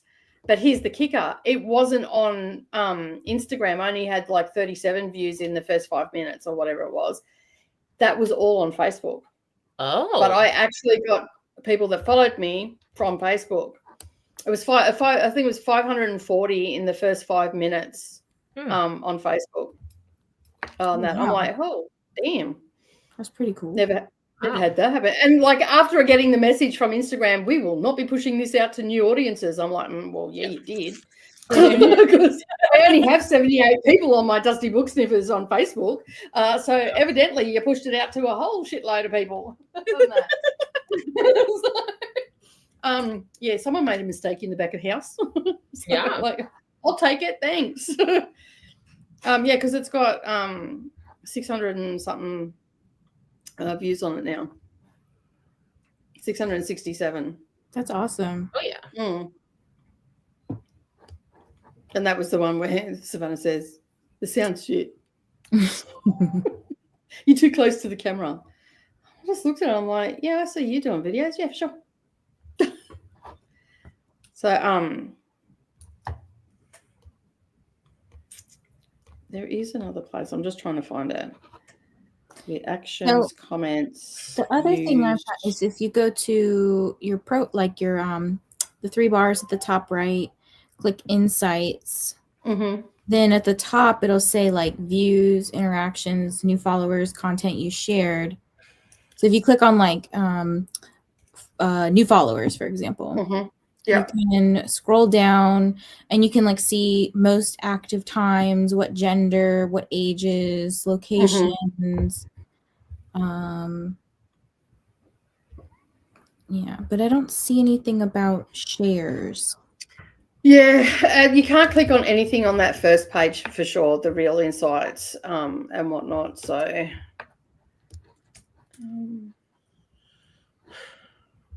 well, if anybody knows more about Instagram, let us know. Yeah. Somebody teach us all. Please. I don't know what I'm doing. Yeah, I've got nothing. I can make the content, I can put the content up, but I still don't know what I'm doing. Like, so yeah, I'm still winging it on YouTube, and I've been here since 2018 doing videos, tutorials, and all sorts of stuff. I still got no idea. All right, where are we up to? Phone journeys, Chris. Happy sprinting, night from Faithful. That was ages ago. My way of saying hello more than one person at once. Referencing Vanessa's video. Christina says, remember during Nakota's chatty bits, eat and drink at your own risk. This is very true. There's bound to be spit takes. Tanil says, I looked on a map and it was somewhere in the route between Gatwick Airport and Potter's Bar, the scenic route through farmland, etc. I can't remember the name other than forest. That's fair. Megan's also here. Hello, welcome on in.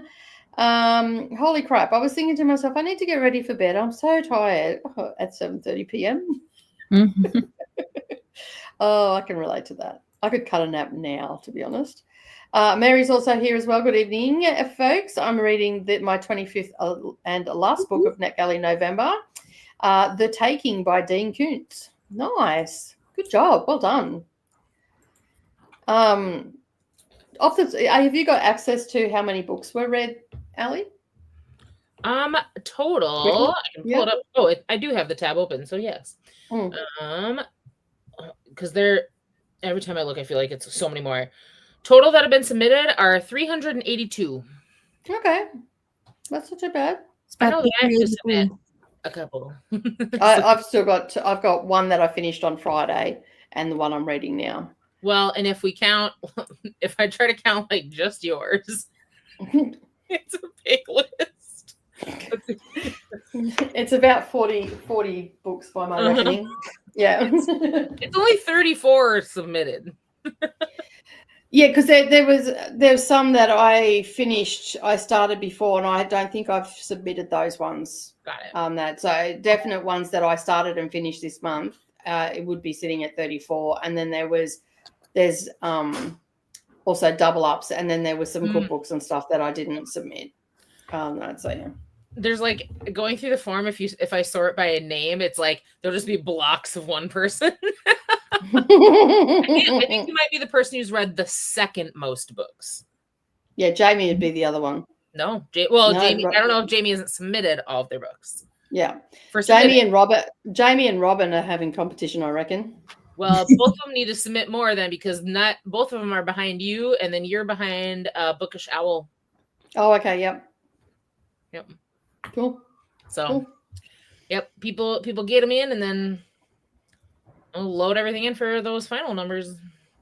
Cool. We'll probably keep it open for an extra 24 hours. Absolutely. Or 48 hours. I'll let you make that decision. Sure. Yeah. Mary did just ask in the chat, am I supposed to submit somewhere? Yes. In Discord, there's a channel called Submission Forms, and there's one form for if you read it in November and reviewed it in November, and then there's a different form if you read it previously but then submitted the review in November. So we have that one because we want to see how motivating the event is for people. When we're not judging nobody. No, we're not judging anybody. Ellie's just laughing at me because, all she's saying is, Nicole, read. Scroll through Nicole's. And Miriam sending you in Discord and linking you to the forms. Excellent. Thank you. That is exciting that we've got that to know, what's been read and how. And Molly was the catalyst for the books read outside of NetGalley November. Yes. That's why we ended up with that form. So Molly was the catalyst for that, because it was actually after I spoke to Molly, I'm like, that's actually a really good idea, because it'd be very interesting to see how many weren't submitted during August and September, and and ones that were read in, and like how long it takes people to review. Because I know that I had some left over from September that I hadn't reviewed, and I got on top of those. So. Hello to Glenda. Molly says, well done, Mary. Jane's also here as well. Hello, welcome on in. And Alicia's also here as well. Hello. Coda is lurking in the background because Grandmama is awake. Grandmama finds sprints boring.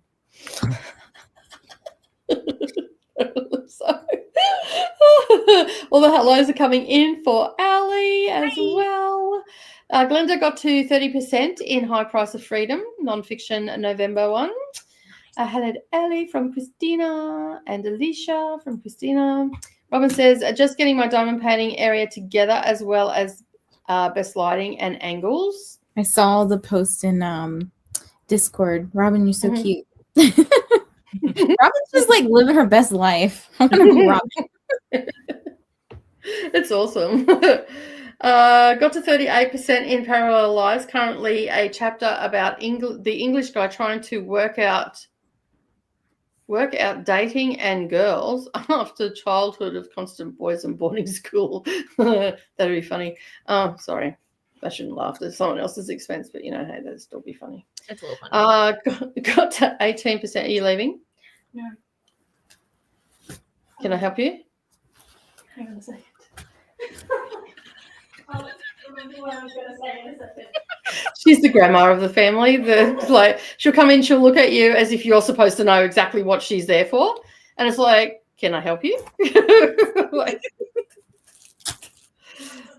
Yeah, she's got nothing. Okay, I'll expect a 4 a.m. phone call then. Nice. Okay, now I really need to go to bed. Took a Manjaro. Is that how you pronounce that? Manjaro. Yep. Yeah. Okay. And I'm feeling a bit yucky. Thanks for the spreads, and hopefully this will just be a nap, and you guys will still be on. Yeah, we're going to be here for a while. So yeah. Good night. I hope you feel better, Molly. And Robin says, my journey with GLP-1 is interesting. I lost 100 pounds in 8 months. Wow, that's amazing. That is awesome. That is absolutely amazing. Well done. Well done, you. I wish I had that experience. Well, I had weight loss surgery, and I lost 50 pounds in about 4.5 weeks.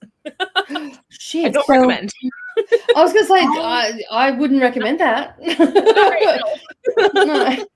So I did something similar. I didn't have surgery, but I had a procedure that just, what's the word? Like they basically folded my stomach within itself and sutured it up. So my whole stomach is still inside my body. Like they didn't cut any part of it out. So it's a little less invasive. And I think so far, it's been about a year and a half, maybe. Well, maybe it's about 18 months, I think, since you procedure. I think so. Yeah. March 24. I think I've lost about 40 or 50 pounds. So that's pretty good. I mean, that's good. I would like it to have been more, but it is what it is. But isn't that's the thing with anything like that? We always want it to be more or anything, and like it's hard. Weight loss is so hard. Yeah. But I have to ship this package to Paula, and I can't find a box big enough. Damn it! I'm mad. I'm happy for everybody who it's like done wonders for, I don't discount the progress that it have made. I just am like, oh, it'd be nice. It'd be nice, yeah. We always want, I think it comes down to, we want that instant gratification. We'd like results quicker and all that sort of stuff, and not realizing that biology is playing a big part in it and whatnot. So, but yeah. And then I got to the point when I was losing a pound a day. So I asked the doctor to scale back the prescription, and now I'm losing half a pound a week, which is much healthier. That's it. That's good weight loss. Yeah. I would say the number one thing that I learned is that for rapid weight loss is that, like, especially because a lot of doctors in the US will blame your weight for problems. Like, instead of actually, so they're constantly like, well, lose weight and things will get better. So there's this big mindset of like, oh, if all the weight were gone, you'd be good. You'll be happy. And that's not the case. It's not the case, because sometimes I hate it when doctors say that, because I had a girlfriend that was overweight all her life, and it was because of trauma. She was sexually assaulted, and so she turned to food to comfort her, and then realized that people weren't looking at her as much. Yep. And so she got into the mindset of eating to keep the weight on. She lost the weight. The trauma was still there because it wasn't dealt with. And so losing the weight didn't make any difference at all. Yep. I mean, she looks great. Don't get me wrong. She's looking fucking fabulous. But the underlying trauma that caused her to put the weight on, because hers was self-inflicted, and a part of self-harming and from that trauma. And basically, it didn't change anything. And the doctors are standing there scratching their head wondering why. Well, hello, you didn't deal with the underlying cause. On that. So it's just like it there are a bunch of things that they're just like, yes, you're gonna feel like this, it's gonna fix this, you're gonna be happier, you're gonna feel better, you're gonna be more confident. And it's like, well, a lot of that stuff just comes from actually like doing the work mentally here, not just here. So yeah, that's exactly right. Happiness is a mindset. It's not what's on the outside. It's definitely an internal thing for sure. What was the name of the book again? Robin missed the title of it. Oh yeah, so it was Keeping the Weight Loss. Just kidding. I don't know what it was. Losing the Weight Loss Meds by Holly Wyatt, James Hill. Chaos agent with the titles as well. Jesus Christ. Good night, Molly. Hope you feel better. Thank you. Hello, Shannon. Welcome on in. Jane, I like that book. It's hilarious. And Robin requested the audiobook. Nicely done. Going to listen to an audiobook, Capital Evolution, Diamond Painting to Decompress from my 2 uni projects I was working on, and I need to write reviews, but will not tonight. Hopefully by tomorrow. That's fair enough. Kay's in as well. Hello. I have the eARC for Capital Evolution. All the hellos coming in. I will come with the official book. It will come with the official book, audio one. Reference charts. Okay, cool. I don't know what book you're talking about, but you've lost me. That's easily done today. Today I'm reading an arc for George Falls Through Time by Ryan Collette. Nice.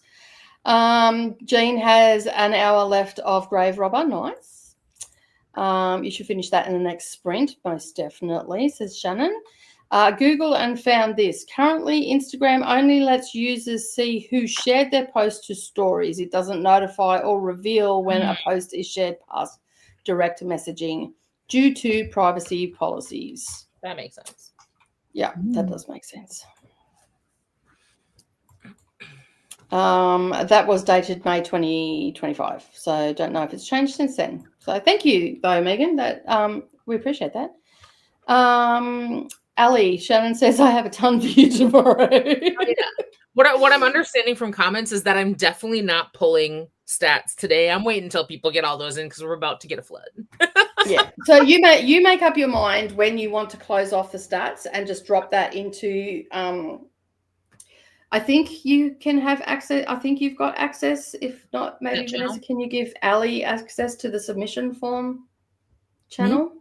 Yeah, can we give Ali access to that submission form one? Because I think that's a non-comment one. I'm not too sure. On the, I don't. If I open up Discord, we'll disappear. Well, I will. You'll stay. I'll go. My computer's being a bit temperamental today.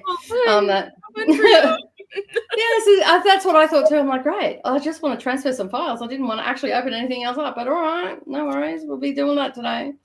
Started like flashing and shit. So I'm like, yeah, I'm not doing that bad. It was like sprint. No, how dare. No. I think I've submitted around 20 forms, so I've got 10 or 15 more to do. I'll try and get them done before tomorrow night. That would be fantastic. Jamie finished one last night and still need to review and submit. I have a few I am likely to finish before the end of the month. Yeah, because we still have until officially we don't finish until Coda finishes sprinting tomorrow. Yeah, you still have 24 hours plus 3.5. So 27.5 hours until the readathon is like finished. Yeah. So, and of course, you know, we're only on part 5. There's still 18 hours left of the mini events as well. So we've got plenty of time. But if you haven't submitted, please do submit because we're very curious over here. Yeah. Of what's going on. So yeah. I gotta get out with ARC August because I still need help. Yeah. And the way it is if you can get me the spreadsheet of things, it's very easy to like load in and then it just shows me on the numbers. Hold on, I'll be right back. We didn't do it right now, but now that's dedication. Sorry, I thought Kyle was gonna come in, and sometimes I'm like, oh gosh, I thought you were like, I'm gonna go get that spreadsheet right now. No, he just knocked on my door and said goodnight. Oh, that was funny. Well, he timed that perfectly. Spent that sprint trying to reduce and open browser tabs. I have so many that I meant to get to. Time to archive some of them. Yeah, you had enough for an entire sprint? That's impressive. Coda shared his screen and had all these tabs open, and it nearly gave everybody in the audience a conniption because they were all like, I wouldn't cope with that many open. What the hell? So, and I looked at it, I'm like, oh my God, do you not close anything down? No wonder your computer's running slow. As it by chance showed the last one that I submitted, Ellie, for Robin, because now that all of my reviews are done, I can get ahead just to sit down and fill the forms out. Absolutely. I'll DM you on Discord with the last one you submitted. Sweet. I think I have about 8 or 9, depending, says Shannon. Nice. I need to submit 25 or just one with 25. No, you'll need to do 25 individual ones. Sorry, Mary. Sorry. Submission per book. So yeah, I wasn't tracking which submissions I did, so I have got about 10 or 15 more to add. Awesome.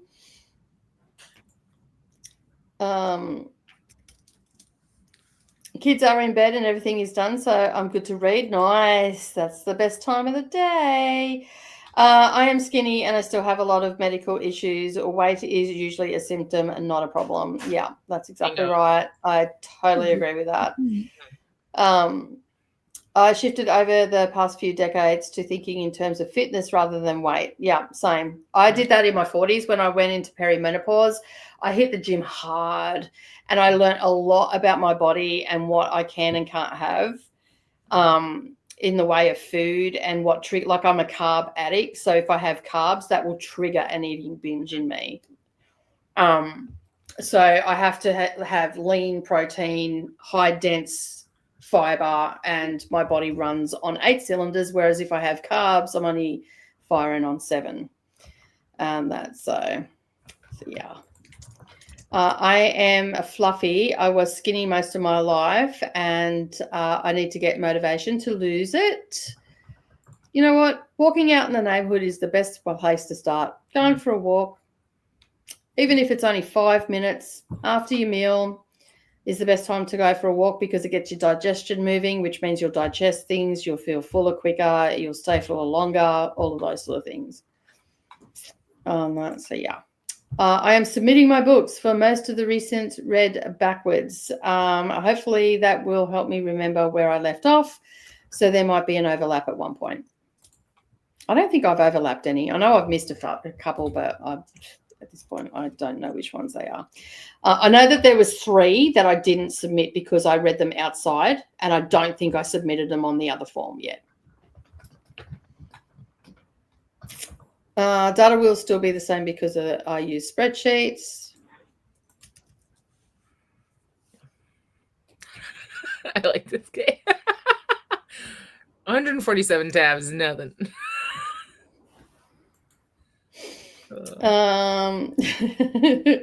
Yeah, that's a lot. I'm going pounding. I'm going pounding to 24 forms.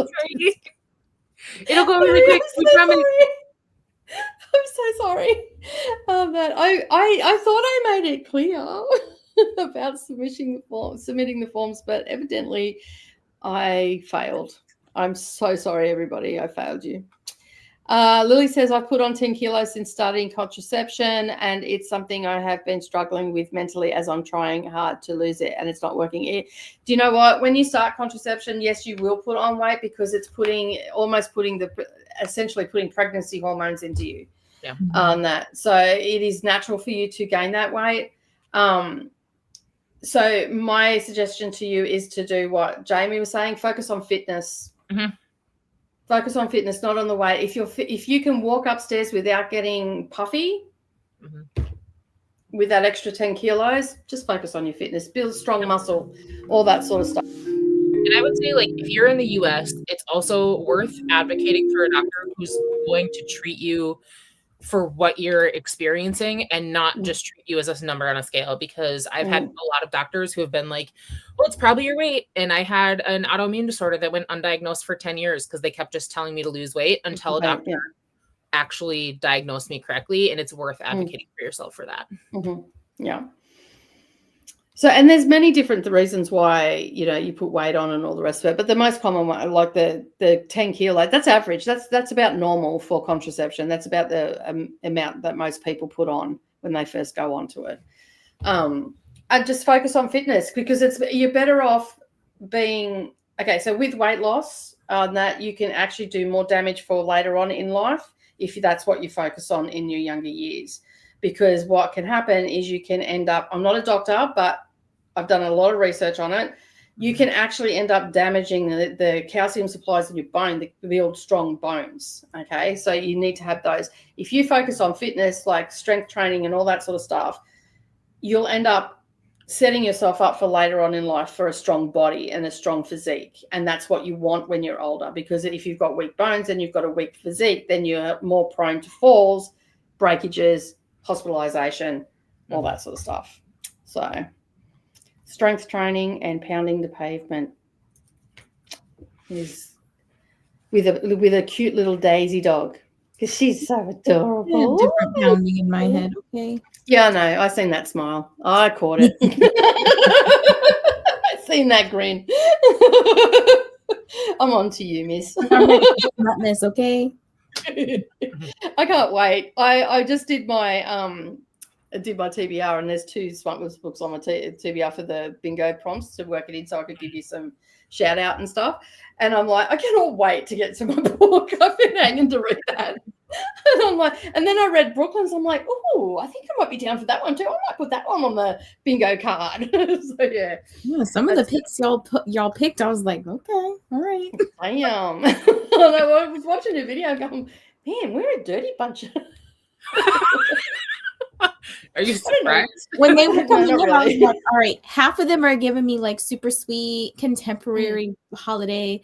The other half is giving me murder and masks and chasing and stalking. I'm like, okay. I'm definitely on the shadier side of life. Contemporary romance is not my bag. I like them to be dark and disturbed and all the red flags. Bring it on. With that little tidbit about me, we're going to go to a sprint. What time is it? That's going to be, we'll need to reduce that down a bit. So we're going to, a 75-minute sprint should be enough to wrap up. Yeah, it's my bedtime, so I'm going to head on now. I was just about to say, are you sticking around or I'm going to speak you real soon. Yeah, no, that's cool. That is cool. Thanks for hanging out. Yeah, it was fun. Nice. I'm glad I had a little bit of energy to hang out today. That's cool. I'm so glad that you were able to hang out with me. And of course, I will see you around for smartness. Bye, guys. Good night. Sleep well. Bye. Sleep well. All right. And then there was 2. We still have Coda lurking in the background. I was like, does Nicole have a second camera on? Who's person number 3? No, that is Coda lurking in the background. So yeah, this should get us to about 10 minutes before Brooklyn starts. So, all right, let's start the timer, and we'll see you all in 75 minutes.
So, and 2 hours.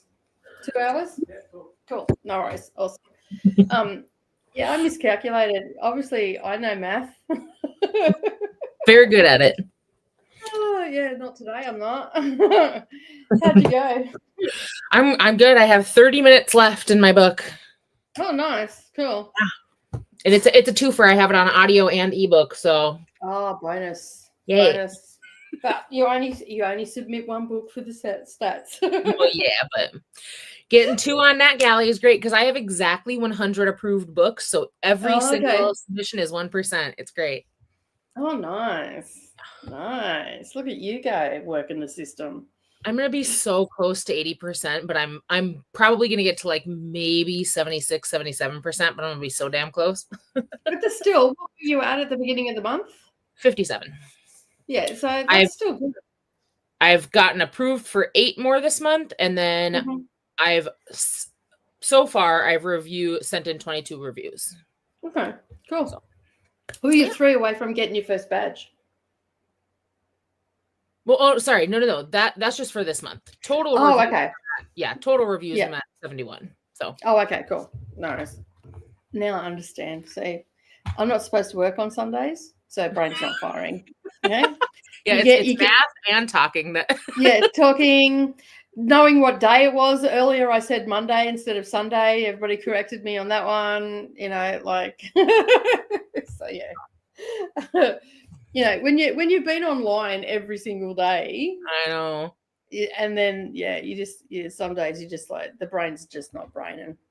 Yeah, because you've been doing sprints for this and for Craft Channel, just all over. No, well, I don't necessarily do sprints. I just do a live stream on Saturday morning now. I used to do sprints on a Thursday, but I also do Patreon sprints as well. So. I was supposed to have Patreon sprints today, but we didn't do a reset. So that's all good. That's all good. I'll squeeze. I don't have to go down to Brisbane now, so I'll be able to squeeze that in on Tuesday for them to catch up. So, you know, you just work it. So, yeah. It gets a little bit like you do get a little bit chasing your tail, but. Started my audiobook again there. Oops. All right, let's have a look and see where we're up to. And we might be able to squeeze a 45-minute sprint in. So.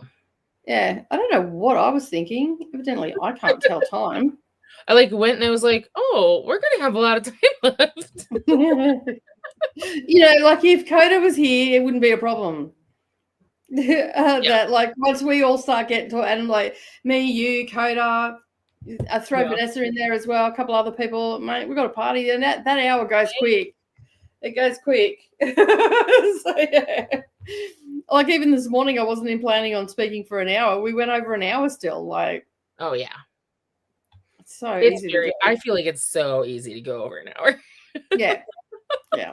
I do. It's literally like every time I'm just like, okay, we're going to get to sprints pretty quick here. And then every time it's just like, well, okay, we've been an hour and 15 minutes. Oops. It's standard issue on this channel and coders as well. Yeah, can't help it.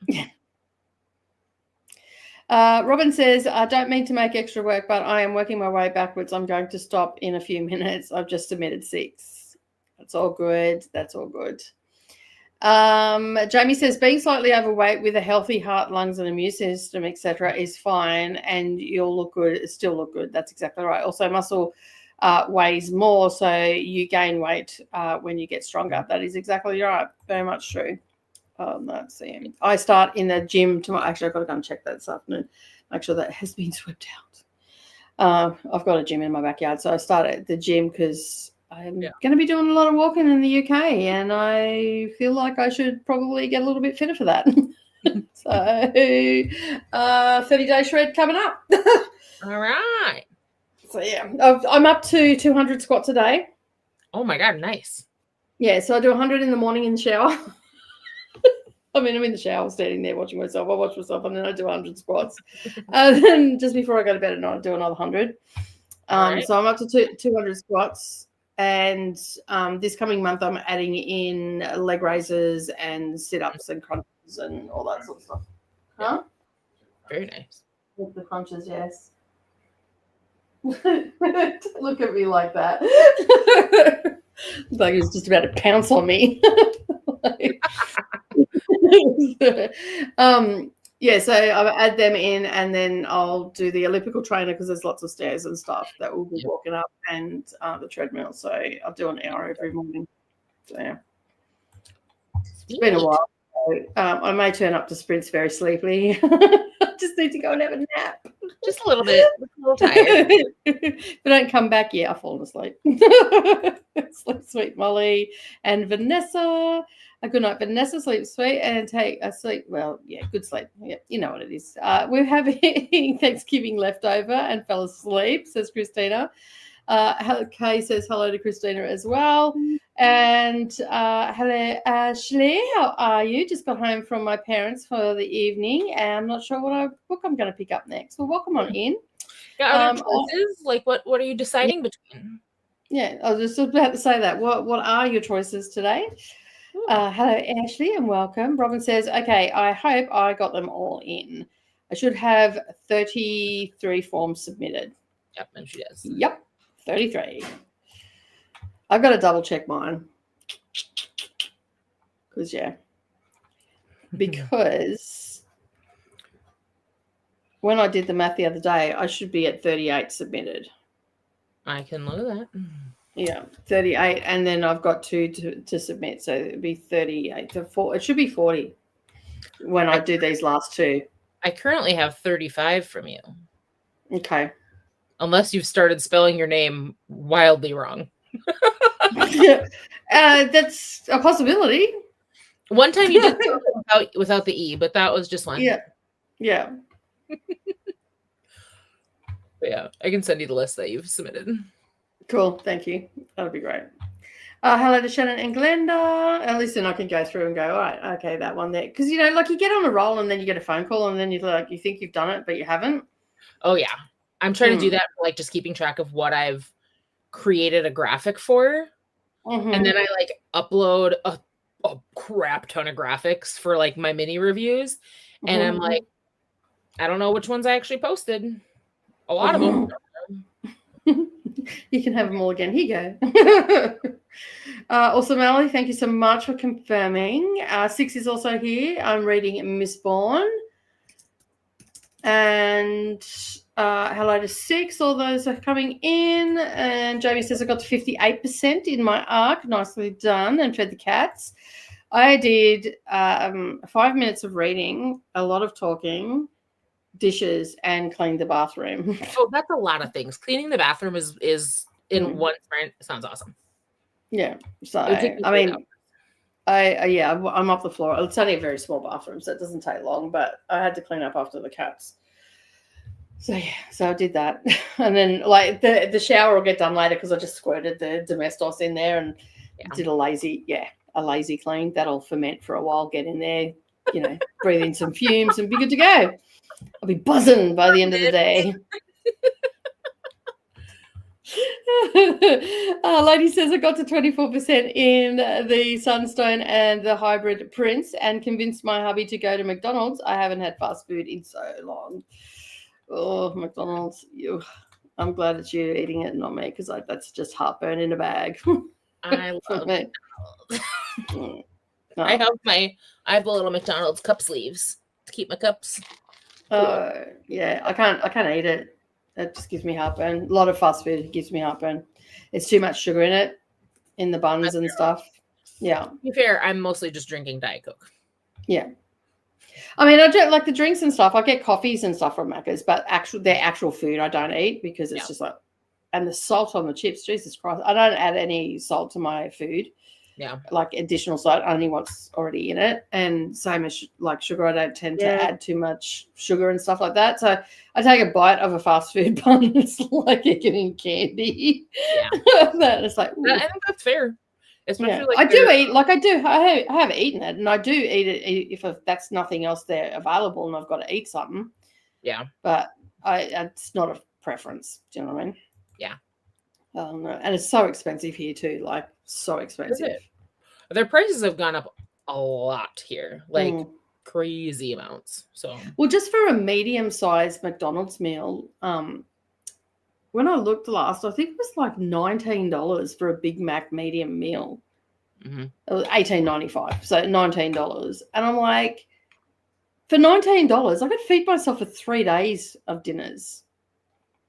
If I went and bought some meat, some buns, like I could make 3 days worth of hamburgers. Yeah. For that price. And it's just like, I can't afford that. Like, so yeah. So it's the occasional coffee, $5. It's all Macca's gets from me. No, I basically just go get Diet Coke, and then I do have like a bunch of rewards points from there from buying Diet Coke. So then if I give like a free something, I'll grab like a little thing of chicken nuggets. Yeah. Chicken nuggets aren't too bad. I prefer KFC's nuggets over Macca's. If they're free, I'm like, hey. Yeah, they're free. Yeah, true that. The next stop is Brooklands. We're heading there soon. In a little while. Not now. In a little while. So I could say that Brooklyn. Oh, you started at 3. It's 3 o'clock at her place, and it's not at mine. So yeah. Ali, I sent all that I have reviewed in as I'm going to be busy tomorrow. So you'll have some of Mary's there as well. Awesome. I'm trying to get Cud to bed. Christina is. He has a 4 a.m. start most of the week. They're all there. Sweet. And I got a chance to read about 30 pages of the book that I just begun, No One Aboard by Emmy McGuire. Nice. There you go, Robin, doing all the things. The Subway bread is technically classified as a cake in the US. Oh, really? What? That's really horrible. And okay, but their bread is very. It's a very sweet leaning bread. Like it is not a savory. Yeah, we don't. We've got a couple. We've got savory breads here. I don't know what you've got in the US, but we have like a malted rye, as a roll, and we also get like there's a honey. Seeded honey one, and then there's also an Italian herb one, and they're not. The seeded honey one's a bit sweet, and the white one, the plain white, is sweet. Yeah. The malted rye has a little bit of sweetness to us, but malt and rye usually are a naturally sweet occurring bread. Yeah, we have like just the Italian bread with multiple different topping options, and then there's like a wheat one, but even the wheat one is very sweet. I wonder what they are here, because because I've never found some, because I do eat Subway. If I'm going to get something, I'll probably lean towards Subway.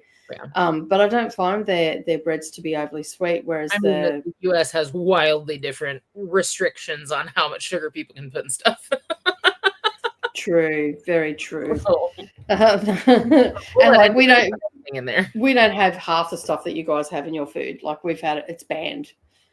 So yeah.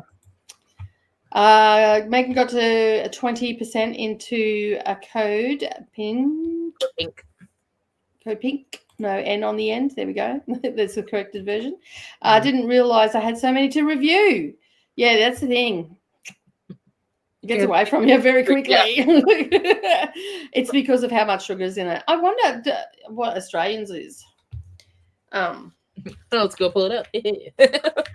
Subway nutrition facts. I wonder if they have something for like just the bread. Let's see. Oh, they want you to download it. Okay. Oh, crap. I clicked on that and it downloaded it. Damn, I didn't want to download it. But I guess I am. Okay, bread.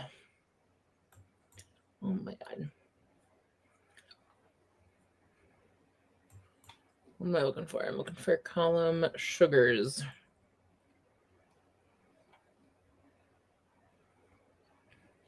I just want the bread. I don't want... Yeah, I have to scroll down for quite a ways to see just the bread. So, well, okay. So the just the plain old white bread, 6-inch, it has only 3 grams of sugar, but and 39 carbs. So it's like only 3 grams of sugar is really, really low for a bread for the US. It is. But I'll tell you what, it does taste relatively sweet. Mm-hmm. You know who has really good bread is Jimmy John's. Jimmy John's. We don't have that here. I love their fucking sandwiches. They're so good. They might have more sugar in there. That might be why I like them more. So their multigrain wrap is their wraps are the lowest. So your regular gluten-free has 4 grams of fat in it. Actually has more. Sorry. Fat or sugar? Sugar, sorry. Sugar, not fat. Yeah, but it has 28 carbs, overall carbs. See, and we have most of our breads. I think the lowest carb in breads is 36. All of ours are around the 50 because it's got the flour, like all the flour and all the rest of the stuff that's in it. That all contributes to carbs, but actual sugar, it's pretty low. Yeah, like the wraps are only got 1.5. The gluten free has 4.2 sugar in it. They don't even have. We don't even have gluten free. And so yeah, but as far as carbs go, everything except for the wraps is for the white, large, and regular have 48.6. The multigrain has 50.2, which makes sense because it's got grain in it. But the wrap gluten-free one has 28.8. See, our wrap has the most. Why does the wrap have the most carbs? That's weird. And our breads have got 50.7, respectively, 50.2, 47.6. Yeah. And they're all around the white bread. The wheat bread has 3.8 sugars. The white bread has 4.0. Malted rye is 3.3. Italian herbs is 3.8. 3.8 for the mini wheat bread, and 4 for the mini wheat bread. Yeah. And then we've got all the wraps as well. Mini white wrap, the regular, large, gluten-free, and multigrain. Yeah. So yeah, there you go. But why would they class it as a cake? You don't have that much either in yours. That's so weird. I'm holding them. Let's see. Oh, so it's classified as a cake in Ireland for tax reasons. For tax purposes, it's specifically because of its sugar content. Apparently, it's sugar by weight. I don't know. But in Ireland, if it's more than 2%, then it can't be classified as bread for VAT purposes. So. Oh, that makes sense. Yeah, that makes sense then. All righty. There you go. And it says in here, Subway maintains that its bread is still bread. Just for in Ireland it's cake, here it's bread. So and I feel like that is actually less sugar than what a regular loaf of bread has. Yeah. So per serving. I agree. I finished A Grave Robber. It was a little repetitive towards the end, so I think 4 stars. That's nice. You still enjoyed it though, right? Yeah. Ladies logging off to eat, so bye-bye. So see you later. Thank you for being here. I appreciate it. We'll have more sprints for you. Yeah, for finishing, Jean. A sleep sweet lady. Bye, lady. See you later. Everybody saying there bye, and congrats to Jean. And with that, we might do a 40-minute sprint. Yeah. Yeah, I'm going to go and have a shower. Whoa. You showering on your own on my own sprints. I'm going to go and have a shower because I've just cleaned and I feel dirty. So I'm going to go and have a shower and clean the shower on that. Then I'll smell like bleach and I'll feel clean. And the bathroom's clean. So now you're the last part that needs to be cleaned. Perfect. Yeah, that's it. So we'll do a 40-minute sprint. And yeah. Right. Let me just refresh that. Perfect. Well, we're going to do a 45-minute sprint. Is that going to give us 2? No, that's 2. We won't have time to close out. So I do have to change that to, come on, 40 minutes.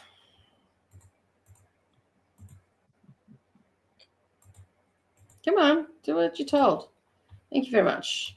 It's been it's snaky November time. Yeah, it is. No, 40 minutes rent because it's 2:15 and she starts at 3. So yeah. And that'll give 5 minutes and then we'll head over because there's not many people here. So yeah. All right. What am I doing? Timer. That's what I'm doing. All right. Yeah. Me and Sundays, not a good mix. All right. We'll see you in 40 minutes, everybody, to wrap up. Enjoy your sprint.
That's close. Hello, we're back. How did we go? I finished my How'd you go book. during that week? Just Oh, doing my yay! little, like, journaling, adding my details for it. Oh, nice. Yeah. Nice. Well, I showered, finished cleaning the bathroom, so that's done now. So bathroom clean, you're clean. Yes, I'm clean, and I'm just finished doing my hair. Straightened it a little bit because it was a little bit unruly like earlier on because of the humidity. Yep. So yeah, it's so freaking hot here at the moment. It's like 33 degrees. Sure, yeah. Like, I don't know how much that is. That's about 90, I think. Okay. Oh yeah. Something like that. So it's just like, and it's humid and it's just disgusting. So ballerina bun it is. I think that, well, let's put it this way. We have a heat warning in effect. So, in other words, freaking hot. Absolutely. I don't know what it is in Fahrenheit. Let me just have a look. I'll change that up.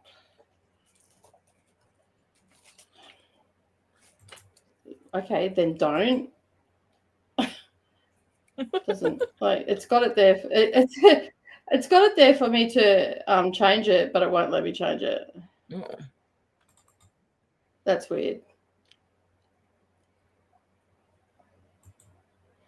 And so just about all of Queensland's under heat warning. I just put the thing up. So yeah. Yeah, that's disgusting.